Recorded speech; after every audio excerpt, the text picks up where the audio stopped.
যথেষ্ট চেষ্টা করছি এবং আগামীতেও করবো। তো আপনারা অনেকেই কম বেশি জ্যোতিষ হয়তো জেনে থাকবেন, কেউ পূর্বে শিখেও থাকবেন। তো আপনারা থাকুন, শুনুন, এবং যদি কখনো ভুল ত্রুটি হয় তাহলে আমাকে ক্ষমা মার্জনা করুন। ঠিক আছে? এই বলে আমি আমার বক্তব্য শুরু করি। প্রথমেই বলি, জ্যোতিষ কি? জ্যোতিষ জিনিসটাকে দুটো শব্দে ভাগ করা হয়েছে, একটা জ্যোতি, একটা ঈশ। জ্যোতি শব্দের অর্থ আলো, এবং ঈশ মানে এখানে ঈশ্বরকে বোঝানো হয়েছে।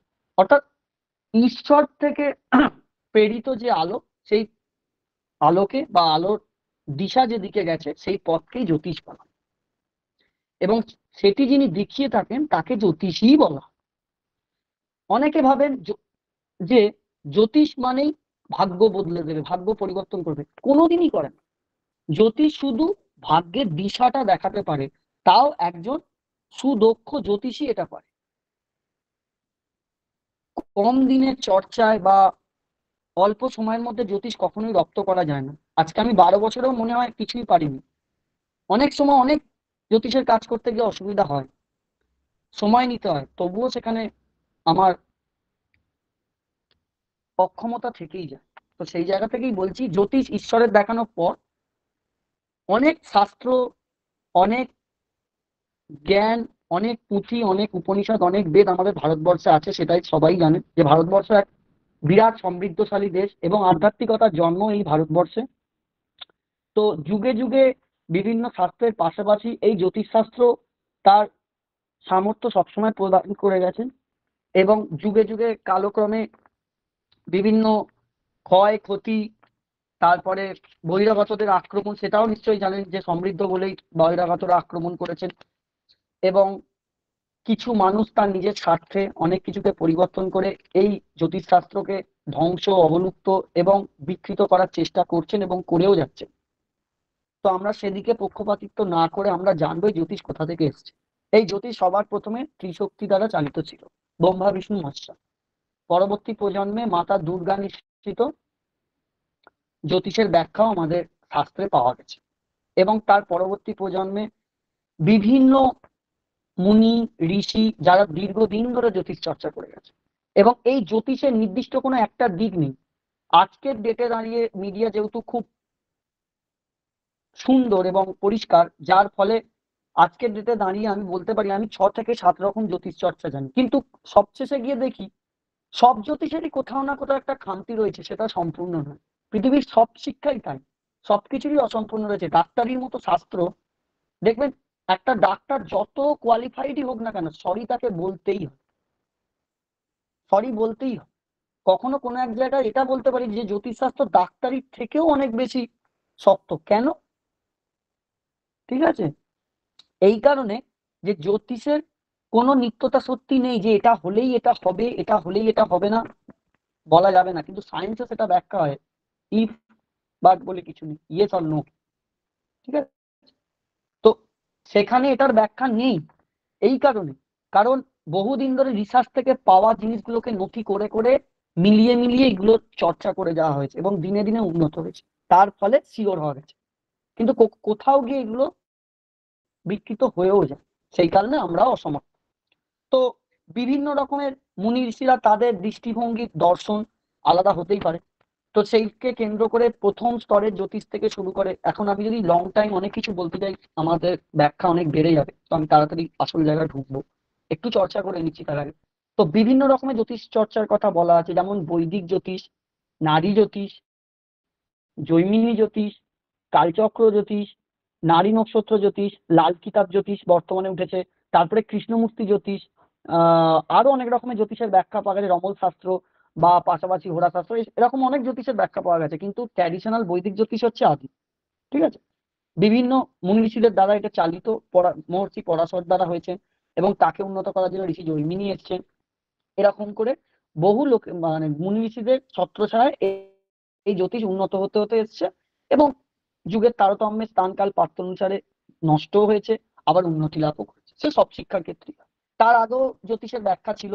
মাতা পার্বতী কর্তৃক জ্যোতিষ হচ্ছে নারী জ্যোতিষের মধ্যে পড়ে, যেখানে জ্যোতিষ, যেমন আজকে আমরা জ্যোতিষ, আপনারা যারা জানবেন তারা জানবেন, নইলে আমি বলবো অবশ্যই, যে জ্যোতিষে লগ্ন, চন্দ্র রাশি এবং সূর্য রাশি থেকে ব্যাখ্যার একটা, মানে সবকিছুকে বিচার করার একটা জায়গা তৈরি আছে। অবশ্যই। কিন্তু প্রাচীনকালে যখন জন্ম সময়ের ওইভাবে ঠিক ছিল না, তখন মাতা পার্বতী কর্তৃক জ্যোতিষকে নারী জ্যোতিষ বলা হয়। তো সেখানে বৃহস্পতির অবস্থান ধরে, গ্রহগুরুকে ধরে সব বিচার হতো। সেটাও একটা ভালো টেকনিক। বিভিন্ন টেকনিক আছে, এরকম করে শিখতে শিখতে আজকের ডেটে দাঁড়িয়ে আমি অনেক রকম জ্যোতিষ চর্চা সম্পর্কেই জানি, কম বেশি জ্ঞান আছে। কিন্তু ভালো লাগে শাস্ত্রটা। এটাকে ভালোবেসে যদি আপনারা এগিয়ে নিয়ে যেতে পারেন, এই শাস্ত্র আপনাদেরকে অগাধ সমৃদ্ধি দেবে, সম্পত্তিও দেবে, যে সম্পত্তি কখনো আপনার থেকে কেউ কেড়ে নিতে পারবে না। আর পৌরোহিত্যর সঙ্গে তো জ্যোতিষের প্রীতম সম্পর্ক বাবু থাকবে অনেক। একটু দাঁড়িয়ে যান, প্রীতম বাবু একটু দাঁড়িয়ে যান।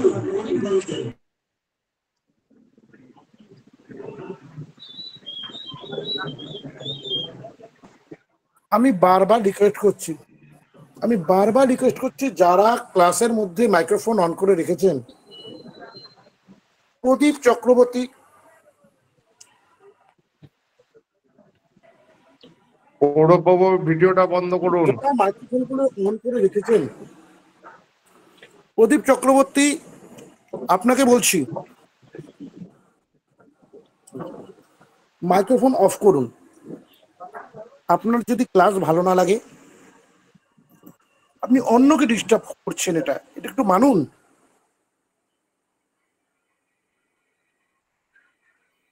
ক্লাসটা ভালোভাবে হতে দিন, প্রত্যেকে শেখার জন্য ক্লাস। আজকে উনি সমস্ত ব্যাপারগুলো নিয়ে আপনাদের সাথে কথা বলবেন। আজকে আমি এমন কিছু জিনিস নিয়ে আলোচনা করবো, হয়তো এখানে ক্লাসের শেষে আপনারা জ্যোতিষ অনেকটা একটা শিখে ওনার যাবেন। সম্পর্কে একটা আমি পরিচয় ছোট করে দিয়ে দিই। উনি কিন্তু কোথাও ইন্টার্ন করছে না, উনি কিন্তু কোথাও 2 বছর শিখে এসে জ্যোতিষ শেখাচ্ছে না, উনি কিন্তু কোথাও নিজে জ্যোতিষের এখন প্র্যাকটিস করছে আর আপনাদের এখানে এসে সেই বমি করে জ্যোতিষ শেখাচ্ছে, সেরকম নয়। উনি ডক্টরেট ডিগ্রি। উনি কিন্তু জ্যোতিষ শুধু নয়, জ্যোতিষ, হস্তরেখা, রেকি, A to Z, সংখ্যাতত্ত্ব, সমস্ত কিছুতে কিন্তু উনি পারদর্শী।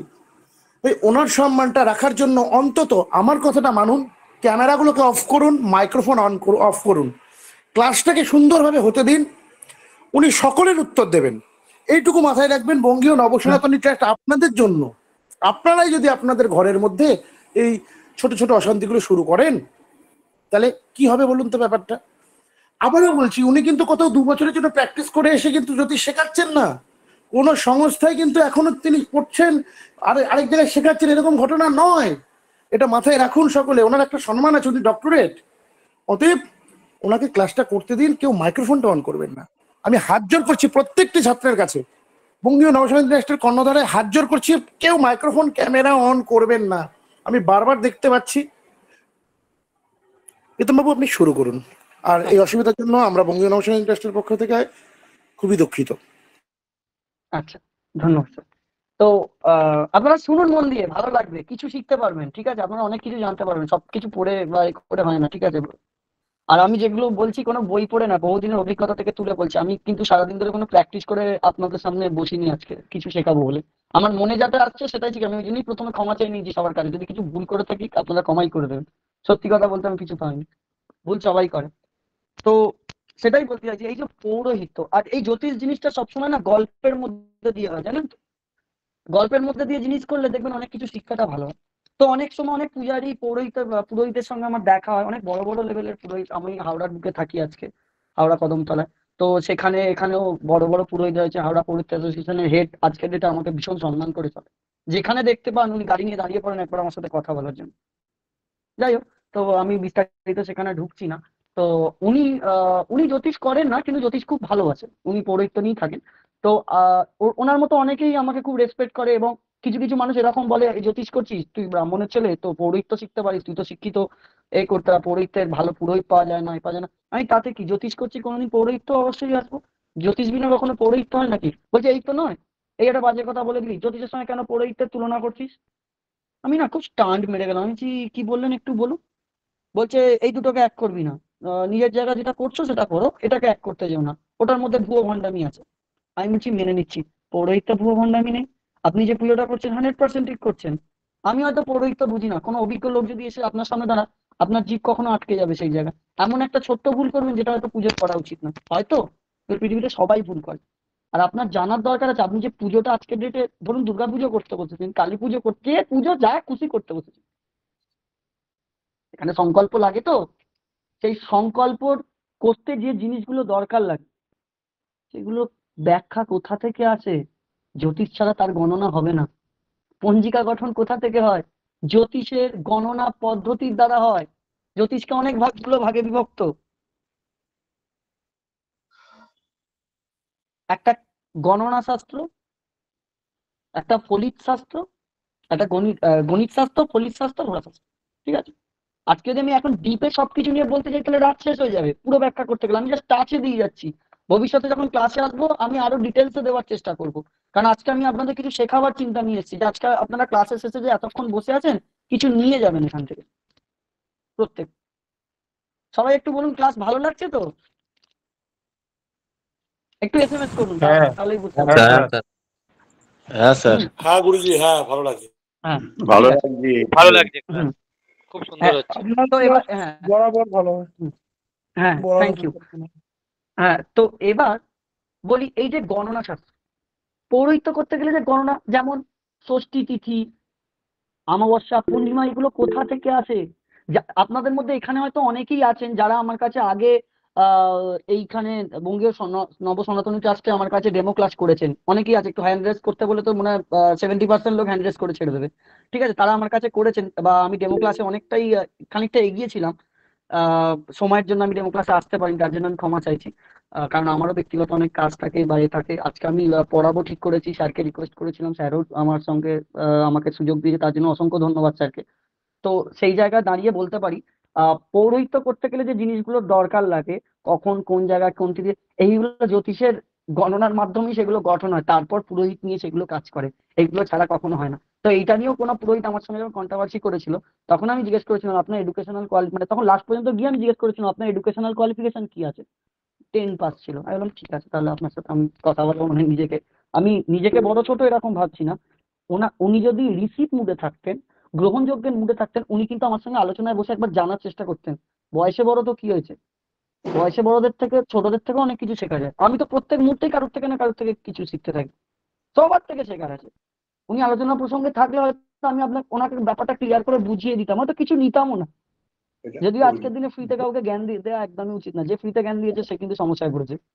স্থানকাল পাত্রের অবস্থা কিন্তু বর্তমানে খুবই খারাপ। তবুও চেষ্টা করেছি। যাই হোক, তো আপনাদের সঙ্গে এখানে শেয়ার করলাম এই কারণ, কেন আপনাদের এখানে অনেকেই পৌরোহিত্য করেন এবং স্যারের কাছে পড়েন। তো জ্যোতিষের সঙ্গে পৌরোহিত্যের সম্পর্ক ভীষণই গভীর। ঠিক আছে, তো এবার আমি আস্তে আস্তে ধীরে ধীরে একটু জ্যোতিষ নিয়ে আলোচনা করি। সবাই নিশ্চয়ই কম বেশি জেনে থাকবেন, যারা পৌরোহিত্য করেন নবগ্রহের পুজো করতে হয়, তো সেখানেও জ্যোতিষ এসে বসে থাকে। কিন্তু তবু অনেকে বলেন আমি মানবো না, ও পুরোহিতদের মধ্যে একটা সমস্যা থাকে। আর যারা মানেন, হয়তো করেন না, তারা ভীষণভাবে রেসপেক্ট করেন জ্যোতিষকে। তো জ্যোতিষকে সর্বদা আমার মনে হয় সব শাস্ত্র শিক্ষার বাইরে গিয়ে রেসপেক্ট করা উচিত। এই কারণে, জ্যোতিষ যে গ্রহদের দ্বারা চালিত হয়, তারা সবকিছু সিস্টেম ঠিক করে রেখেছে বলেই প্রত্যেকটা ব্যক্তি তার নিজ নিজ কাজে এগোতে পেরেছে।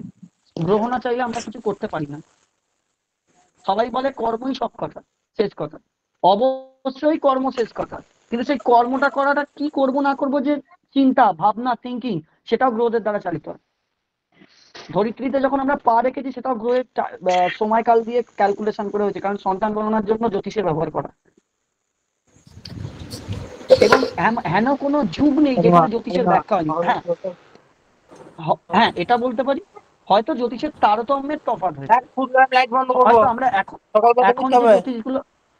যে জ্যোতিষগুলো আমরা ইউজ করি সেটা ইউজ হয়নি জ্যোতিষের অন্যরকম ভাবে, কিন্তু জ্যোতিষটা ইউজ হয়েছে। সেটা স্থানকাল পরিবর্তন সবকিছুই হয়েছে। আগে আমরা মোবাইল ইউজ করতাম, আগে আমরা ওই টাং কল করতাম, বা ওই চিঠিগুলো চলে যেত, এই করতো। এখন মোবাইল ইউজ করি, কিন্তু সিস্টেমটা তো, কমিউনিকেশনটা হয়েছে, বড় আপডেট হয়েছে, তাই না? তো এই ব্যাপার।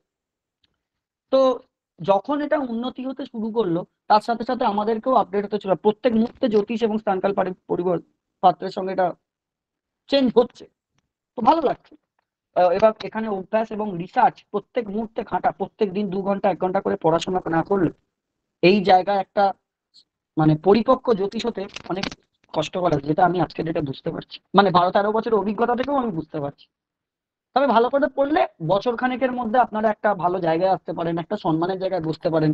আর জ্যোতিষ এমন একটা সম্মান, জেনে রাখুন, মানে শুনতে খারাপ লাগবে যারা পড়তে পারে, ঠিক করে যদি জ্যোতিষ শেখেন, অনেকে ভাবছে হয়তো যে জ্যোতিষ শিখবো, কে আসবে কি বলবে, ভালো যদি জ্যোতিষ করতে পারেন, বয়সকালে বিছানা শুয়ে থাকলেও কানের সামনে এসে লোকে জিজ্ঞেস করবে একটু বলে দিন না, বাড়ি বয়ে লোক চলে আসবে।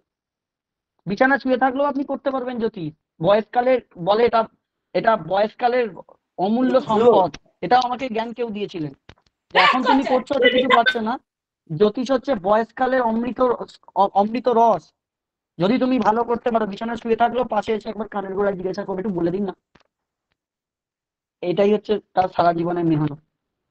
আর জ্যোতিষ কেন সবার থেকে আমি আগে বলবো, জ্যোতিষ দিয়ে গণনা করে সবকিছু দেখার পরে বোঝা যায় যে কে কোন দিকে গেলে ভালো হয়, কি করলে ভালো হয়, না করলে ভালো হয়, এসব। কারণ তার জন্য একটা পরিপক্ক জ্যোতিষ হওয়ার দরকার আছে। জ্যোতিষ চাইলে সব দর্শন করাতে পারে। আপনারা জানেন না, জ্যোতিষের অনেক ভাগ আছে, যদিও অনেকে বললে বুঝবেন না। একটা সংখ্যাতত্ত্ব বলে জ্যোতিষের ভাগ আছে। কিছুকাল আগে আপনারা নিশ্চয়ই জেনে থাকবেন, একটা রকেট পাঠানো হয়েছিল জানেন, যেটা চন্দ্রের চারপাশে ঘোরা হয়েছে, চন্দ্রযানটা। ভারত একখানা ছেড়েছিল, আর সম্ভবত রাশিয়া না আরেকটা কোন দেশ ছেড়েছিল, মনে পড়ছে না।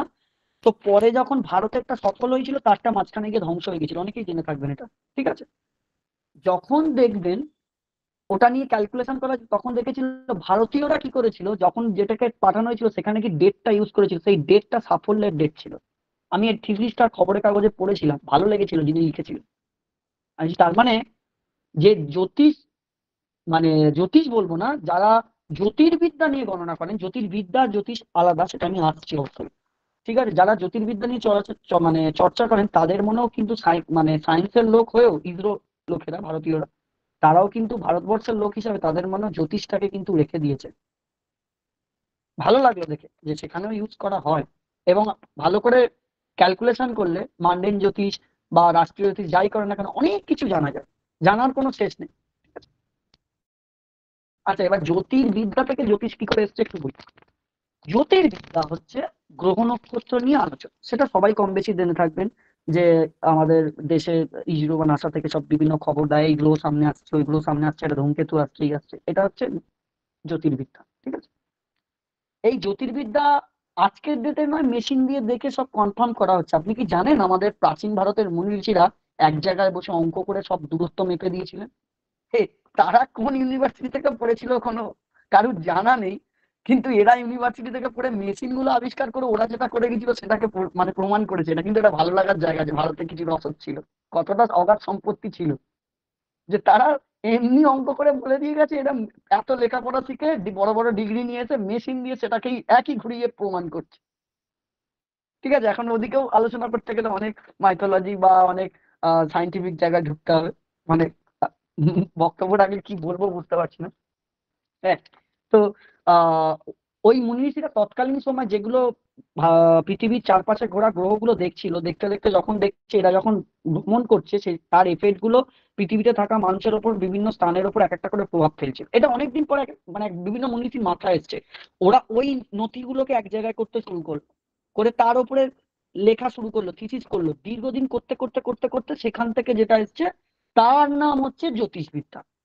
অ্যাকচুয়ালি জ্যোতির্বিদ্যার সঙ্গে জ্যোতিষের কোনো সম্পর্ক নেই, কিন্তু জ্যোতির্বিদ্যাকে রিসার্চ করে করে জ্যোতিষে নিয়ে আসা হয়েছে। কিন্তু এই জ্যোতিষের কোনো নিত্যতা সত্য নেই, তাই সায়েন্স একে মানে না, কিন্তু সায়েন্স একে ফেলেও যেতে পারবে না। সায়েন্স যেটাকে প্রমাণ ভারত পৃথিবীতে এমন কত জিনিস আছে বিজ্ঞান প্রমাণ করতে পারেনি। আধ্যাত্মিক তত্ত্বকেই বিজ্ঞান প্রমাণ করতে পারেনি, তা বলে কি আধ্যাত্মিক তত্ত্বের অস্তিত্ব নেই? বিজ্ঞান যখনই প্রমাণ করবে বলবে ঠিক করছে, যখন না করছে তো তখন ও বলছে অবাস্তব, মানে এই নেই। কিন্তু আমরা সেই কন্ট্রোভার্সিতে কেউ যাবো না, আমরা আমাদের কাজ করবো, ঠিক আছে। হুম, কাজ করবো। আচ্ছা, আমি আজকে তাহলে প্রথমেই একটু জ্যোতিষে ঢুকে পড়ি, ঠিক আছে। আচ্ছা, এই পর্যন্ত যে বললাম, কারুর কোনো অসুবিধা থাকলে একটু ক্লিয়ার করে নিন, প্রশ্নের উত্তর আমি দিয়ে দেবো, দিয়ে আমি নেক্সট টপিকে আমি এগোবো। কারুর কিছু জানার আছে?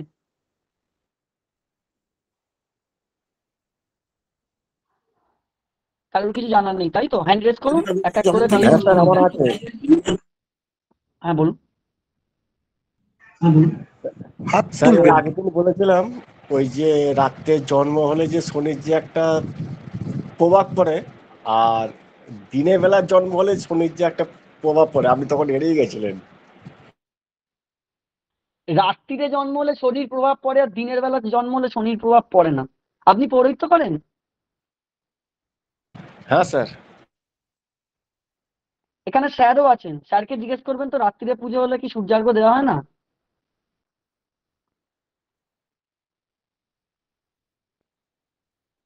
গ্রহরা স্যার আমি সবসময় নিজের জায়গায়, গ্রহরা সবসময় নিজের আমি জায়গায় আছেন, ঠিক আছে? স্যার সবসময় প্রভাব পড়ে, গ্রহরা সবসময় নিজের জায়গা আছে, কিন্তু সবসময় সবার প্রভাব আছে। এই জিনিসগুলোকে যে ঘুরিয়ে চিন্তা ভাবনা করে এগিয়ে নিয়ে যাওয়ার ব্যবস্থা চলে, সেগুলো কিন্তু নিজেকে রিসার্চ করতে হবে।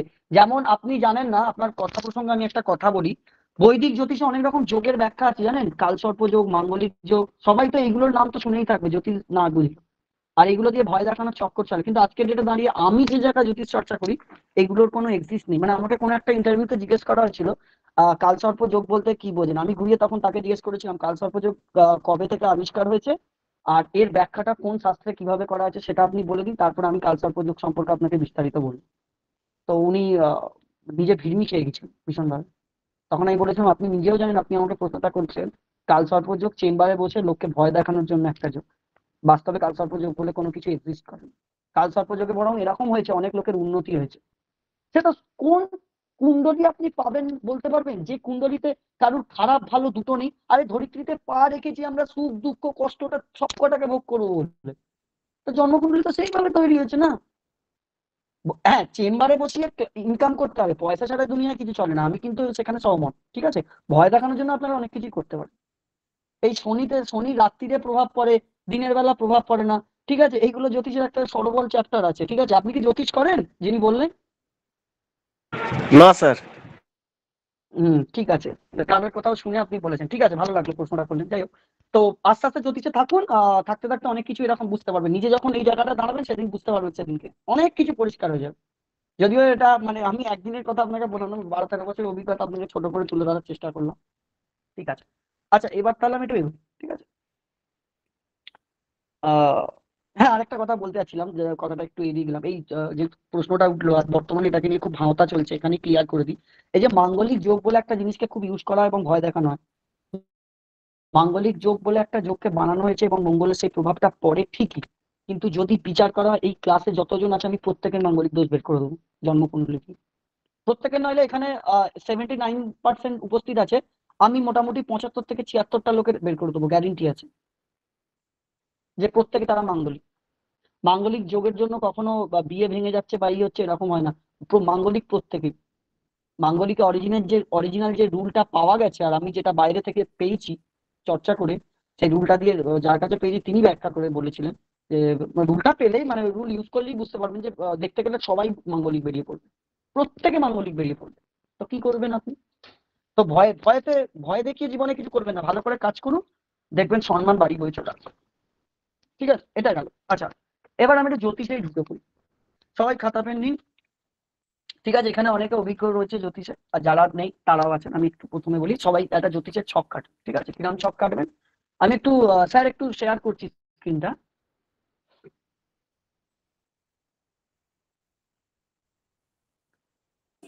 আপনি স্ক্রিন শেয়ার করুন, আপনি স্ক্রিন হ্যাঁ শেয়ার করতে পারবেন? হ্যাঁ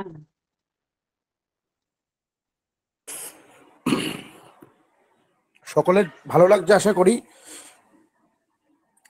আপনারা প্রত্যেকেই প্রশ্ন করবেন, কোনো অসুবিধা নেই। আর আমাদের ক্লাস ঠিক যেভাবে হবে, আমরা ডেমো ক্লাসও ঠিক সেভাবেই দেখাই। একটা কথাই বলি, প্রথম এই এই সবাই এই কোণাটা, হ্যাঁ এই কোণাটা একটু ক্লিক করে দিন, তাহলে দেখবেন এটা ফুল স্ক্রিন চলে আসবে। এই যে পাতাগুলো দেখাচ্ছে না, 22, বুঝতে 23, পারছি। 24, 25, ওখানে একটা ক্লিক করুন। 22 তারিখ, হ্যাঁ ওখানে না, ওখানে না, ওখানে না, ওখানে না, ওখানে না, এই বার সাইড বারে ক্লিক করুন, দেখুন ওই সাইড বারটার ভিতরে ঢুকে যাবে। আর না জুম করে দিন, আর না জুম করে দিন। আপনি কোনখানটা বলছেন বলুন আমাকে আরেকবার। দেখো তুমি এটা চালাচ্ছ, Side মানে bar- আপনি চালাচ্ছেন তো, আমি এটা ওইভাবে তো দেখাতে পারবো না, ঠিক আছে? আপনি একটু জুম করে দেখিয়ে দিন, অসুবিধা নেই কোনো, সবাই দেখতে পাচ্ছেন মানে কিনা। পুরোটা হ্যাঁ, চলে আসবে, কোনখানটা ক্লিক করতে হবে, কোনখানটা ক্লিক করতে হবে? এইখানটা দেখুন, আমি যেখানটা ক্লিক করছি এখানটা। না, নিচে নিচে নিচে নিচে, আর একটু নিচে, এই যে টাইপ হেয়ার হ্যাঁ টু সার্চ, তার পাশে হ্যাঁ, তার পাশে, আচ্ছা। না, টাইপ হেয়ার টু সার্চ, তার পাশে এটা এরকম- ওইটা না না, না না, খুলুন খুলুন খুলুন, ভালো করে খুলুন, আবার ক্লিক করুন ওটার উপর। হ্যাঁ বলুন। টাক্স ভিউ, হ্যাঁ টাক্স ভিউ তো, হুম হুম। হ্যাঁ টাক্স ভিউ কোনটা, টাক্স ভিউ কোনটা? সো জুম করলে এখন এটা হবে না, আপনার এই সিস্টেমটা একটু অন্যরকম। ঠিক আছে, আপনি অসুবিধা নেই, ওপরে জুম বাটন দিয়ে একটু বড় করে দিন। দেখুন সবাই, ওপরে জুম বাটন দিয়ে সবাই দেখতে পাচ্ছেন তো? দেখতে পারলে একটু হ্যান্ড প্রেস করবেন, হ্যাঁ স্যার। পরিষ্কার দেখতে পারলে একটু হ্যান্ড প্রেস করবেন, মুখে বলবেন না, আচ্ছা। পরিষ্কার দেখতে পারলে হ্যান্ড প্রেস করবেন। এখানে আমি একটা আচ্ছা স্যার বলেন, বলি, আমি এটা রিডিমে আছি তো এই জন্য আমার কথাগুলো বেরিয়ে পড়ছে। হ্যাঁ বলি এবার। হ্যাঁ শুরু করুন, শুরু করুন। হ্যাঁ হ্যাঁ আচ্ছা, আমরা বলি, আপনারা সামনে দেখছেন এটাকে বলে ইস্টার্ন চার্ট। ঠিক আছে, আমরা বাংলায় যারা জ্যোতিষশাস্ত্র চর্চা করি আমরা এই ছকটা ইউজ করি, এবং দক্ষিণের এবং উত্তর ভারতে ছকটা অন্যরকম হয়, কখনো পরে সেটা নিয়ে আলোচনা করবো, এখন সেটা নিয়ে যাচ্ছি না। আমরা বাংলার লোক, বাংলা জিনিস নিয়ে চর্চা করি। তো বাংলা জিনিস নিয়ে চর্চা করতে গেলে প্রথমে আমরা যেমন একটা ছক কাটবো, ঠিক আছে, খুব সুন্দর। সেই ছকটার এই সামনের ঘরটাকে মেষ বলবো। দেখুন মেষ লেখা রয়েছে, আমার অ্যারোটা দেখাচ্ছে, ঠিক আছে। এই রাশিটার নাম হচ্ছে মেষ রাশি, এটার নাম বৃষ, এটার নাম মিথুন, এটার নাম কর্কট, এটার নাম সিংহ, এটা কন্যা, এটা তুলা, এটা বৃশ্চিক, এটা ধনু, এটা মকর, এটা কুম্ভ, এটা মীন। ওকে, ঠিক আছে। এইভাবে 12টা রাশি অবস্থান করে আমাদের জন্ম পত্রিকাতে। আচ্ছা এবার একটা কথা বলি, এই গ্রহরা কি আর নক্ষত্ররা কি? সূর্যকে নক্ষত্র হিসাবেই ধরা হয়, এবং সূর্য থেকে সমস্ত গ্রহরা অগ্নিপিণ্ড হয়ে বেরিয়েছে এবং ধীরে ধীরে শান্ত হয়েছে, হয়ে হয়ে একটা করে গ্রহের সৃষ্টি হয়েছে। যে গ্রহটা যত দূরে গেছে সে তত শান্ত, আর যে গ্রহটা সূর্যের যত সন্নিকটে রয়েছে সে তত উত্তপ্ত। কম বেশিতে এবার ঠান্ডা গরমের ব্যাপার আছে, আপনারা ছোটবেলায় ভূগোলে পড়েছেন, আমি ঢুকছি না সেখানে, একটু রিমেম্বার করালাম, মনে করানোর চেষ্টা করলাম। ঠিক আছে, এই গ্রহগুলো সবাই জানে সূর্যকে কেন্দ্র করে একটা কক্ষপথে ঘুরছে। ঠিক আছে, এই কক্ষপথটিকে টোটাল 0 ডিগ্রি বা 360 ডিগ্রি বলে কল্পনা করা হয়েছে। অনেক মুনি ঋষিরা এটাকে মানে সাইন্টিফিক ভাবে করার চেষ্টা করেছে, ভালো লাগে তাদের চেষ্টাকে দেখে, আজীবন চেষ্টা চলবে যদি ভবিষ্যতে কখনো আসে।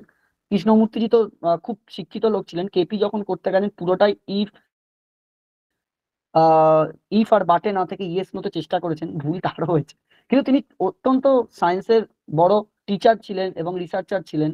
ফেলিওর হওয়ার পরে যখন জ্যোতিষ নিয়ে চর্চা করতে গেছেন সেখানে উনি চেষ্টা করেছেন একদম পাংচুয়াল ভাবে ওটাকে করার, করেওছেন। তারপরে উনি ইনকমপ্লিট অবস্থায় মারা গেছেন, এবং সেখান থেকে তার অনুগামীরা সেটাকে আরো কোর ভেতরে ঢুকেছে, অনেক কিছু ব্যাপার। তো আমি তবু চেষ্টা করছি সাইন্টিফিক ভাবে জিনিসটাকে বোঝাবার আপনাদের কাছে খুব সোজা ভাবে। তো ওই কক্ষপথটিকে আপনারা যদি 360 ডিগ্রি বা 0 ডিগ্রি কল্পনা করেন, ঠিক আছে, সেটিকে 12 ভাগে ভাগ করা হয়েছে।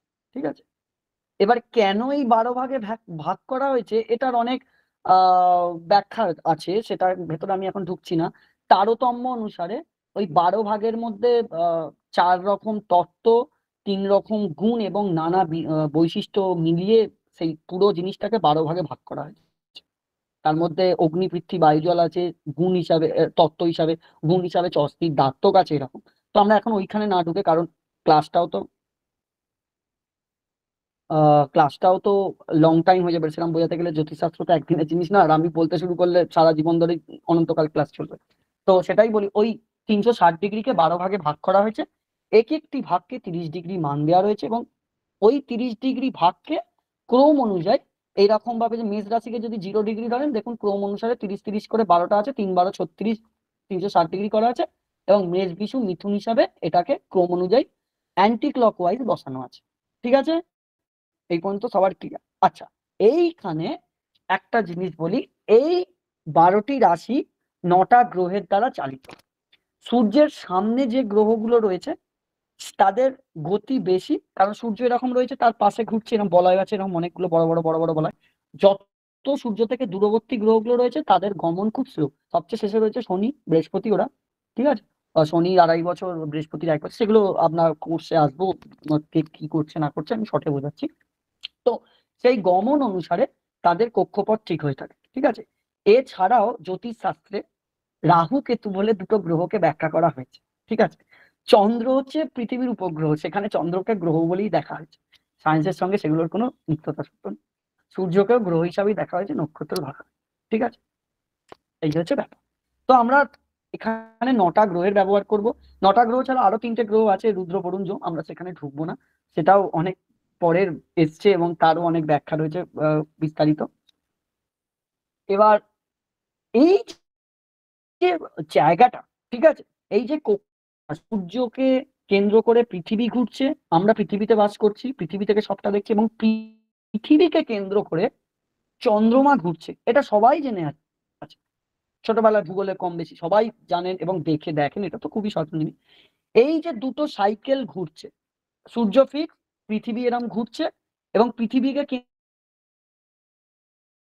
কেন্দ্র করে চন্দ্রমা ঘুরছে।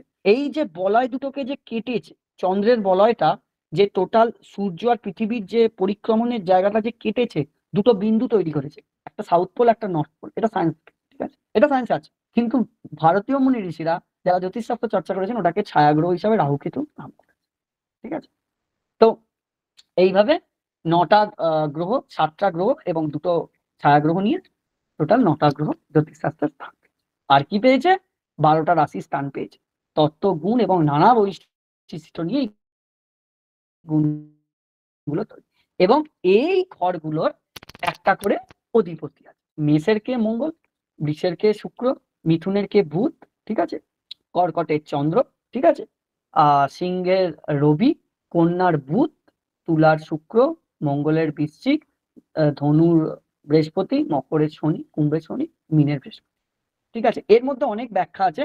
আপনারা এখন হয়তো অনেকেই ভাবছেন যে চন্দ্র এবং রবির জায়গায় একটা করে, বাকি গ্রহগুলো 2টো করে কেন? এটা নিয়েও আমি অনেক জায়গায় অনেকের কাছে ঘেটেছি এবং অনেক জ্যোতিষী, আমি আজকে যেটা বলতে পারি প্রচুর জ্যোতিষীর সঙ্গ করেছি, কেউ বোঝাতে পেরেছে, কেউ বোঝাতে পারেনি, কারুর জোর করে বোঝানো মনে হয়েছে, ঠিক আছে। তো আমি সবসময় যখন জ্যোতিষ পড়ি বা আমার কাছে যারা জ্যোতিষ শিখতে আছে, একটা কথাই বলি, দেখুন আমার যতটা উপলব্ধি করা জ্ঞান আমি আপনার হাতে তুলে দিচ্ছি, আপনি কিন্তু শিক্ষিত লোক, আপনি কিন্তু নিজে চর্চা করে জাস্টিফাই করবেন ঠিক না ভুল, তারপরে বলবেন, কারণ ফেসটা আপনার চিনবে, আমাকে নয়। আমি আমার মতো অবশ্যই ভালো দেওয়ার চেষ্টা করবো, কারণ আমিও তো সত্যের সন্ধানে বেরিয়েছি না। তো এরকম ব্যাপার। তো কেন এটা দেখায় এখানে দেখুন। আহ এবার একটা কথা বলি, দাঁড়া আর একটা আপনাদের জিনিস শেয়ার করি।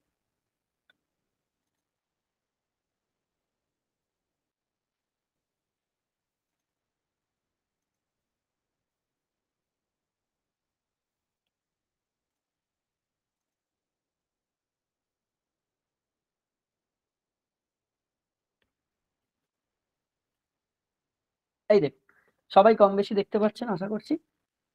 এই জ্যোতিষ শাস্ত্রে গ্রহগুলোকে, রবিকে পিতার কারক, চন্দ্রকে পারলে লিখে নিতে পারেন, আর স্যার হয়তো ভিডিও রেকর্ডিংটা তো আপনাদের দিতে পারে, ঠিক আছে, এটা কিন্তু গিফট, অবশ্যই জানবেন,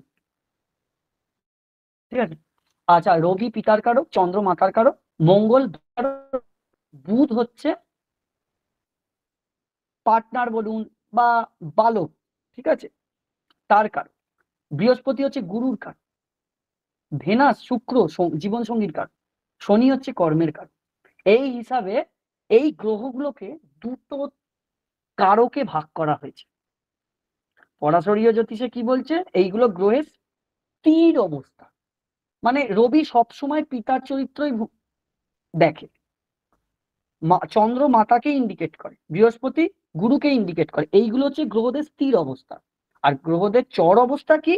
গ্রহদের চর অবস্থা যেখানে ব্যাখ্যা করা হয়েছে সেটা ঋষি জৈমিনী করেছেন, এবং প্রত্যেকের জন্মকুণ্ডলিতে এই চর অবস্থাগুলো কারুর সাথে কারুর মিলতেও পারে নাও মিলতে পারে। ওই জন্য বলছে চর মানে যেটা পরিবর্তন হবে, আর স্থির এইটা সবার জন্য ফিক্সড, ঠিক আছে। এই রবিটা সবার ছকেতেই বাবার ভূমিকা পালন করবে।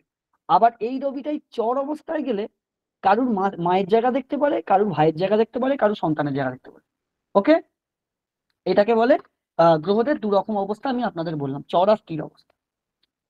এবার ওই যে কথাটা বললাম যে রবি একটা ঘরে আর চন্দ্র একটা ঘরে, বাকি গ্রহগুলো কেন এরম গেছে, আমার যতটা জ্ঞান বা উপলব্ধি আমি করেছি আমি শেয়ার করছি এটা।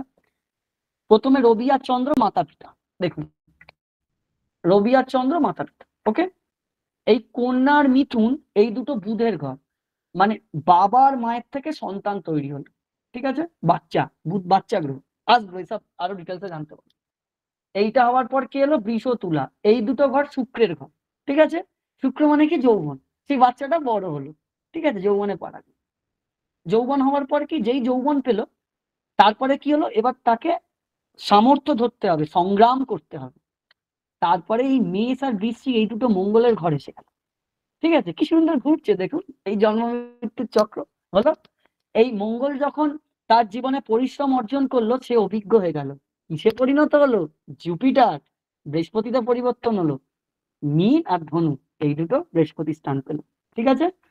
তারপরে কি হলো, এই দুটো ঘর, জুপিটার মানে সে যখন একটা জ্ঞানী পুরুষ, আস্তে আস্তে তার জ্ঞানের সীমা আকাশ সম হতে থাকলো এবং তার বয়স হতে শুরু করলো, সে বৃদ্ধ হলো, জ্ঞান আরোই বাড়লো। তখন সে শনিতে কনভার্ট হলো, কুম্ভ আর মীন। তারপরে সেই শনি কি হলো, সেই শনি মুক্ত হয়ে মুখ্য হয়ে গেল। আবার কোনো না কোনো ভাবে এই রবি আর চন্দ্রের মাধ্যমে তাকে পা রাখতে হলো। জন্ম মৃত্যুর এই শৃঙ্খল চলতেই থাকবে যতক্ষণ না তাদের কর্মবন্ধন থেকে তারা মুক্ত হয়। সোজা করে বোঝাতে পেরেছি সবাইকে?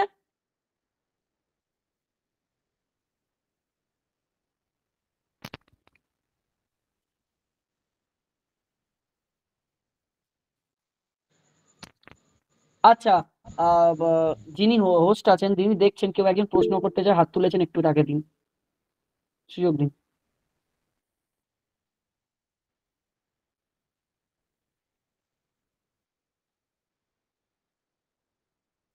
প্রশ্নটা নিয়ে নিন। আশা করছি আমি যেভাবে বোঝাচ্ছি কারোর প্রশ্নের জায়গা থাকবে না, তবুও কারোর মনে কিছু দ্বিধা থাকলে আমি চেষ্টা করবো আমার দিক থেকে বলে দেওয়ার। কেউ কিছু জানতে চাইছেন আমাকে একটু বলুন। হ্যাঁ বলুন, হোস্ট পারমিশন দিন ওনাকে। হুম।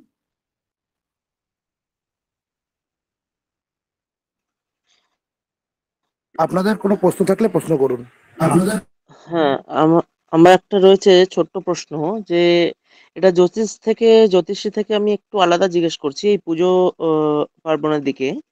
যে আমার একজন কেউ আছে খুব মানে নিয়ার বাই বলতে পারেন, তো উনি হচ্ছেন সাহা, ঠিক আছে, ওনার টাইটেল হচ্ছে সাহা, তো উনি কি এই পুজো পাঠ কোর্স করতে পারেন?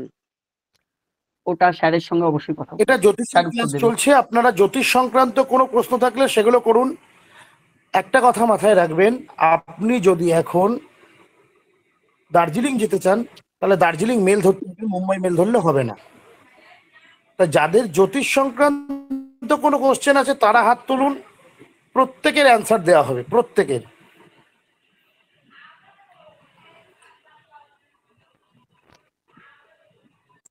স্যার, বলছি জ্যোতির্বিদ্যা না শিখে কি জ্যোতিষ শেখা যায়?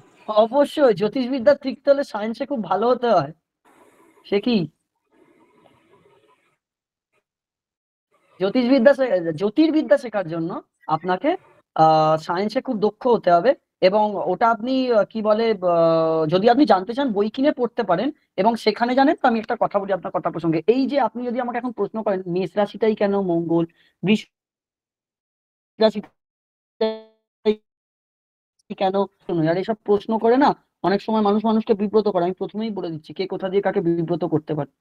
এইগুলো কেউ কাউকে মন ভরাতে পারেনি আজ অব্দি। আর এই জিনিসগুলো জ্যোতির্বিদ্যা থেকে জ্যোতিষে কনভার্ট হওয়ার সময় এগুলো স্থির করা হয়েছে, বিভিন্ন পর্যবেক্ষণের দ্বারা এগুলো করা হয়েছে। কেউ এই একটা অ্যাঙ্গেলে দেখেছে, কেউ একটা অ্যাঙ্গেলে, কেউ একটা ওই অ্যাঙ্গেলে। মানে ভারতবর্ষ তো সমৃদ্ধশালী দেশ, ওই কারণেই মানে হিন্দু ধর্ম নিয়ে অনেক সমস্যা থাকে কখনো, যে কখনো পার্টিকুলার একজন দ্বারা এটা স্থির হয়নি। বহু লোকের শিক্ষিত দৃষ্টিভঙ্গি দিয়ে এগুলো তৈরি করা হয়েছে। এবার দেখুন, আপনি ধরুন আমার কাছে জ্যোতিষ শিখছেন, আমি আমার অভিজ্ঞতা দিয়ে আপনাকে পড়াবো। কাল আপনি আরেক জায়গায় শিখবেন, সেই টিচার বলবো ওই টিচারের এগুলো না ঠিক নয়, তার ব্যক্তিগত অভিজ্ঞতাগুলো ঠিক। এবার আপনাকে কি করতে হবে, কোনো টিচারই ভুল নয়, সবাই কিছু না কিছু দিতে জানে। প্রত্যেকটা জ্যোতিষের টিচারের কাছে কিছু না কিছু পাবেন। আপনাকে রসটা নিতে হবে ঠাকুর রামকৃষ্ণের ভাষায়, রাজহাঁসের মতো হতে হবে, জলটা ফেলে দিয়ে দুধটা তুলে নিতে হবে। ওকে। আপনাদের যদি কোনো কোশ্চেন থাকে হ্যান্ড প্রেস করুন, আমি নাম ধরে ডাকবো, হ্যাঁ হ্যাঁ, আপনারা ঠিক আছে। সংক্ষিপ্ত প্রশ্ন করবেন। তার উপর কোশ্চেন থাকে, মাইক্রোফোন আগে অন করবেন না।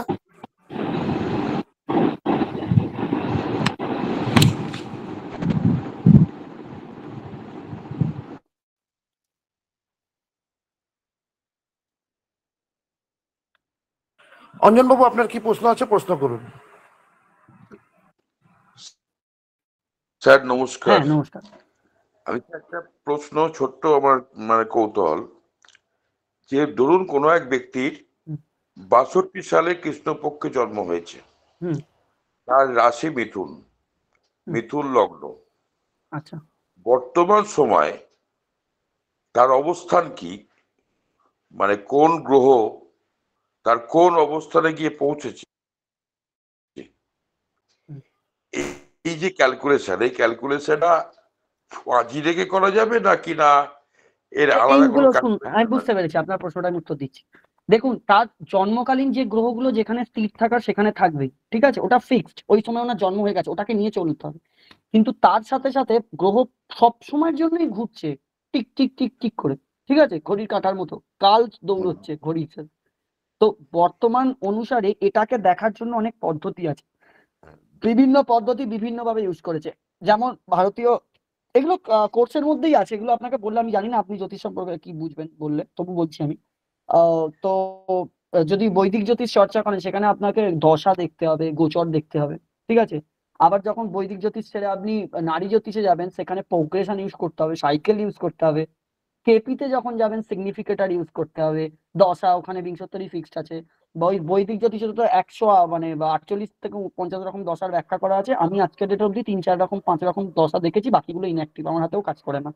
তো বিভিন্ন দশার সাহায্যে সেগুলোকে দেখা যায়, ভৃগু চক্র পদ্ধতি দিয়ে দেখা যায়, ঠিক আছে।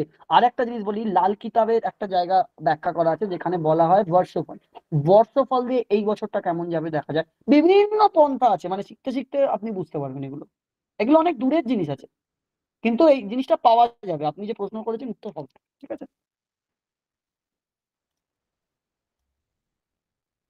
আশা করি অঞ্জনবাবু আপনি আপনার উত্তর পেয়েছেন। সৌমানন্দ, সৌমেন নন্দ, সৌমেন। স্যার নমস্কার। হ্যাঁ নমস্কার, বলুন। 6/1/2025 জন্ম তারিখ। হুম। না সরি, 6/1/2005 হুম। ডেট অফ বার্থ অনুযায়ী উনি মানে কেমন হতে পারে বর্ষফলটা আমি একটু জানতে চাইছি। না এইখানে এটা শিক্ষা কেন্দ্র, এটা কনসালটেন্সির জায়গা না, ঠিক আছে। আচ্ছা আচ্ছা আচ্ছা আচ্ছা আচ্ছা এটা শিক্ষা কেন্দ্র, শিক্ষার চেষ্টা চলছে। আচ্ছা, ঠিক আছে, শুনছি, তারপরে চালান। একটা কথা এই বিষয়ে বলি, যারা এই ধরনের কোশ্চেন করছেন একটা কথা মাথায় রাখুন, আপনারা কিন্তু এই কোশ্চেনগুলো না করে যদি শাস্ত্রটা শেখেন, শুধু এই কোশ্চেন নয়, বিভিন্ন কোশ্চেন দেখুন, সবাই যে জ্যোতিষ শিখে চেম্বার খুলে বসবে এমন নয়, কিন্তু নিজের ভাগ্য নিজে দেখারও একটা কিন্তু ব্যাপার থাকে, বা নিজের পরিবারের কাউকে দেখালো সে কতটা প্র্যাকটিস করেছে তাকে বুঝতে পারবেন কি করে। যেমন ধরুন, আপনারা এই প্রসঙ্গে আমি একটু ছোট্ট কথা বলি, দেখবেন পাড়ার যেসব ডাক্তাররা থাকে আর কি, যাদের কোয়াক ডাক্তার বলি, দেখবেন তার কাছে যদি একটি স্লাইন আনতে যান বা ইঞ্জেকশন আনতে যান, তিনি বড় ডাক্তারের প্রেসক্রিপশনটা নিয়ে দেখেন এতে তিনি কোন কোন ওষুধ প্রেসক্রিপশন করেছেন। ঠিক আপনিও যদি জ্যোতিষ শাস্ত্রটা শিখে থাকেন, আপনিও কিন্তু বুঝতে পারবেন যে আপনি যে জ্যোতিষের কাছে গেছেন সে কি আপনাকে টুপি পরালো মাথায়, আপনার টাকা পয়সা নিয়ে নিল, না সত্যি সে শাস্ত্রটা জানে। তাই এই সব কোশ্চেনগুলো নিজেদেরকে শিখে নিয়ে কিন্তু নিজেদের সলভ করাটাই উচিত, ঠিক আছে। এইভাবে শিখুন যাতে নিজেদের এই সমস্ত কোয়ারি নিজেরাই করতে পারেন। অবশ্যই আমাদের স্যার যিনি আছেন, আমি আবারও বলছি, উনি যেভাবে ধরে ধরে আপনাদের ক্লাস করিয়েছেন, আগে আমাদের ফ্রি ক্লাসে ডেমো ক্লাসে বহুদিন ক্লাস দিয়েছেন, আপনাদের অনুরোধেই কিন্তু আমরা জ্যোতিষশাস্ত্রটাকে নিয়ে এসেছি। তো প্রত্যেকে যুক্ত হবেন, আশা করি সমস্তটাই শিখতে পারবেন। পরবর্তী প্রশ্ন নিচ্ছি হারাধন বাবুর কাছ থেকে। হারাধন বাবু, আপনি আপনার প্রশ্ন তুলুন। নমস্কার। আমি জানতে চাইছি যে যে সমস্ত ব্যক্তিদের জন্ম তারিখ জানা নেই তাদের ক্ষেত্রে কিভাবে তাদের বিচার করা যাবে, তাদের গ্রহদোষ বা বর্তমান সময়।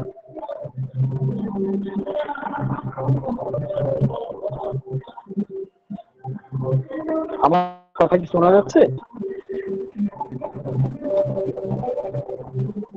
নমস্কার স্যার, আমার কথা কি শোনা যাচ্ছে?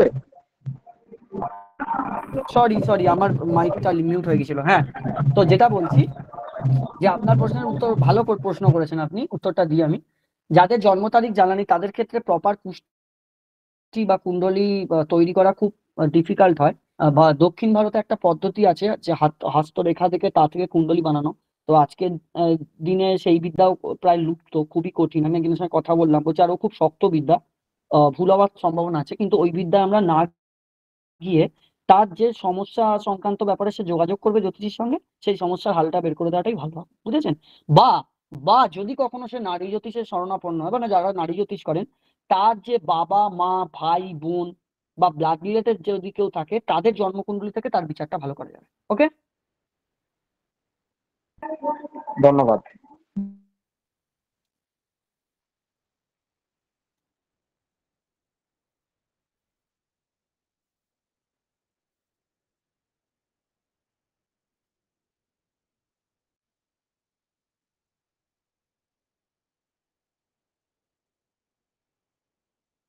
আচ্ছা, নেক্সট।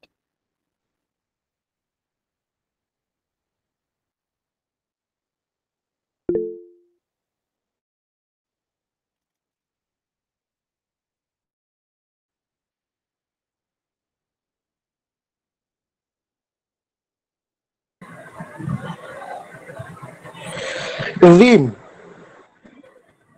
রিম বলে একজন হাত তুলেছেন। আপনার যদি কোনো কোশ্চেন থাকে আপনি কোশ্চেন করতে পারেন। হ্যাঁ, কারণ যদি ডেট অফ বার্থ আর শুধুমাত্র টাইমটা বলে দিল, সেখান থেকে এই ছকটা যে ছকটা আছে, এই ছকটা থেকে আমরা লগ্নটা কিভাবে তাদেরকে পাবো, যে কোন টাইমটা, কারো দুপুরে জন্ম বা কারো রাতের মধ্যে রাতে জন্ম, ঠিক লগ্নটা যে তার লগ্ন কি? মানে টাইমটা আপনি বলবেন তো? হ্যাঁ, মানে কেউ হয়তো বললো আচ্ছা, দুটোতে জন্ম, 2 PM বা হ্যাঁ, বুঝতে 2টো পেরেছি। থেকে 2:30টার ঠিক আছে, মধ্যে বুঝতে জন্ম। পেরেছি, বুঝতে পেরেছি। এটা কোর্সে ভর্তি হন, গণনা করা শেখানো হবে, ঠিক আছে? আচ্ছা, কোর্সে ম্যানুয়ালি আপনাদেরকে শেখানো হবে। কোর্স সিলেবাস স্যার ডিক্লেয়ার করে দেবেন, চিন্তা নেই। কি কি করানো হবে ওখানে, রাশি গণনা, লগ্ন গণনা সবই থাকবে, ঠিক আছে? বেসিক জ্যোতিষে একদম জিরো থেকেই শুরু হচ্ছে, স্যার তো ডিক্লেয়ার করেছেন।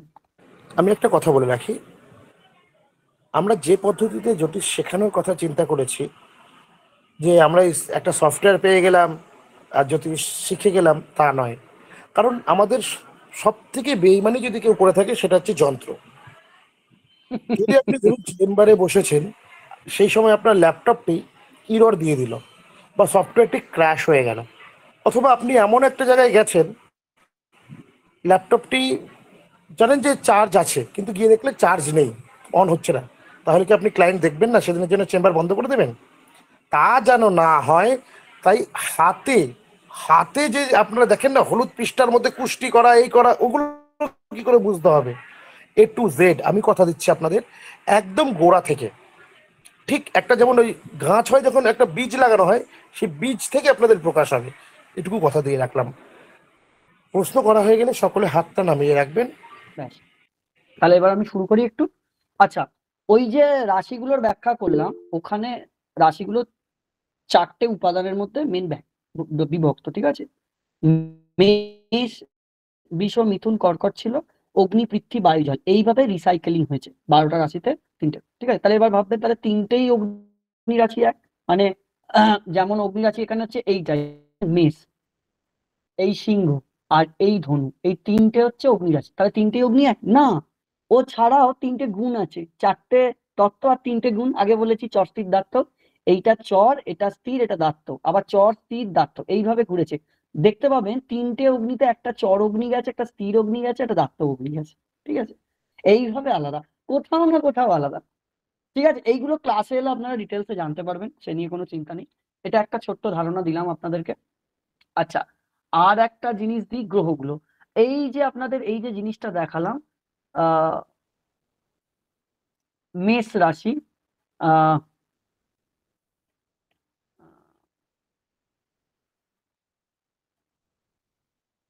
এই যে মেষ রাশি, এই যে মেষ রাশি ঘরটা দেখাচ্ছে, এই যে মেষ রাশি, এটা হচ্ছে মঙ্গলের ঘর।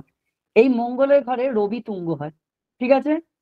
বৃষ, এইখানে চন্দ্র তুঙ্গি হয়। তুঙ্গি গ্রহ কাকে বলে? যে গ্রহটা, সহজ করে জেনে রাখুন, অত বইয়ের ভাষা মুখস্থ আজকে সবার আস্তে আস্তে কেউ এখানে জুনিয়র নয়, যতদিন যাবেন বুদ্ধি লঘু হতে থাকবে, তাই সহজ যেটা শোনা যায় সহজভাবে শিখুন।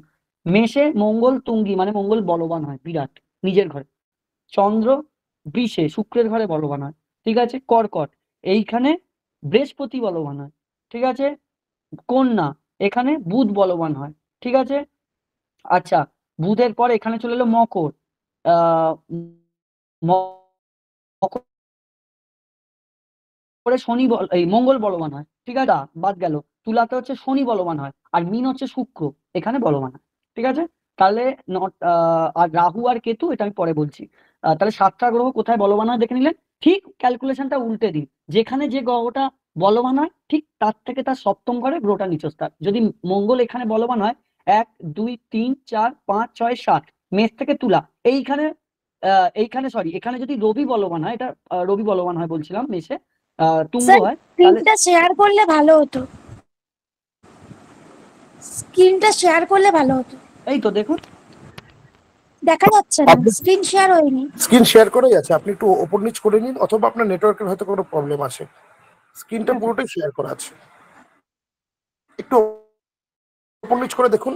ধরুন এই আপনি স্যারকে দেখতে পাচ্ছেন? আপনি স্যারকে দেখতে পাচ্ছেন?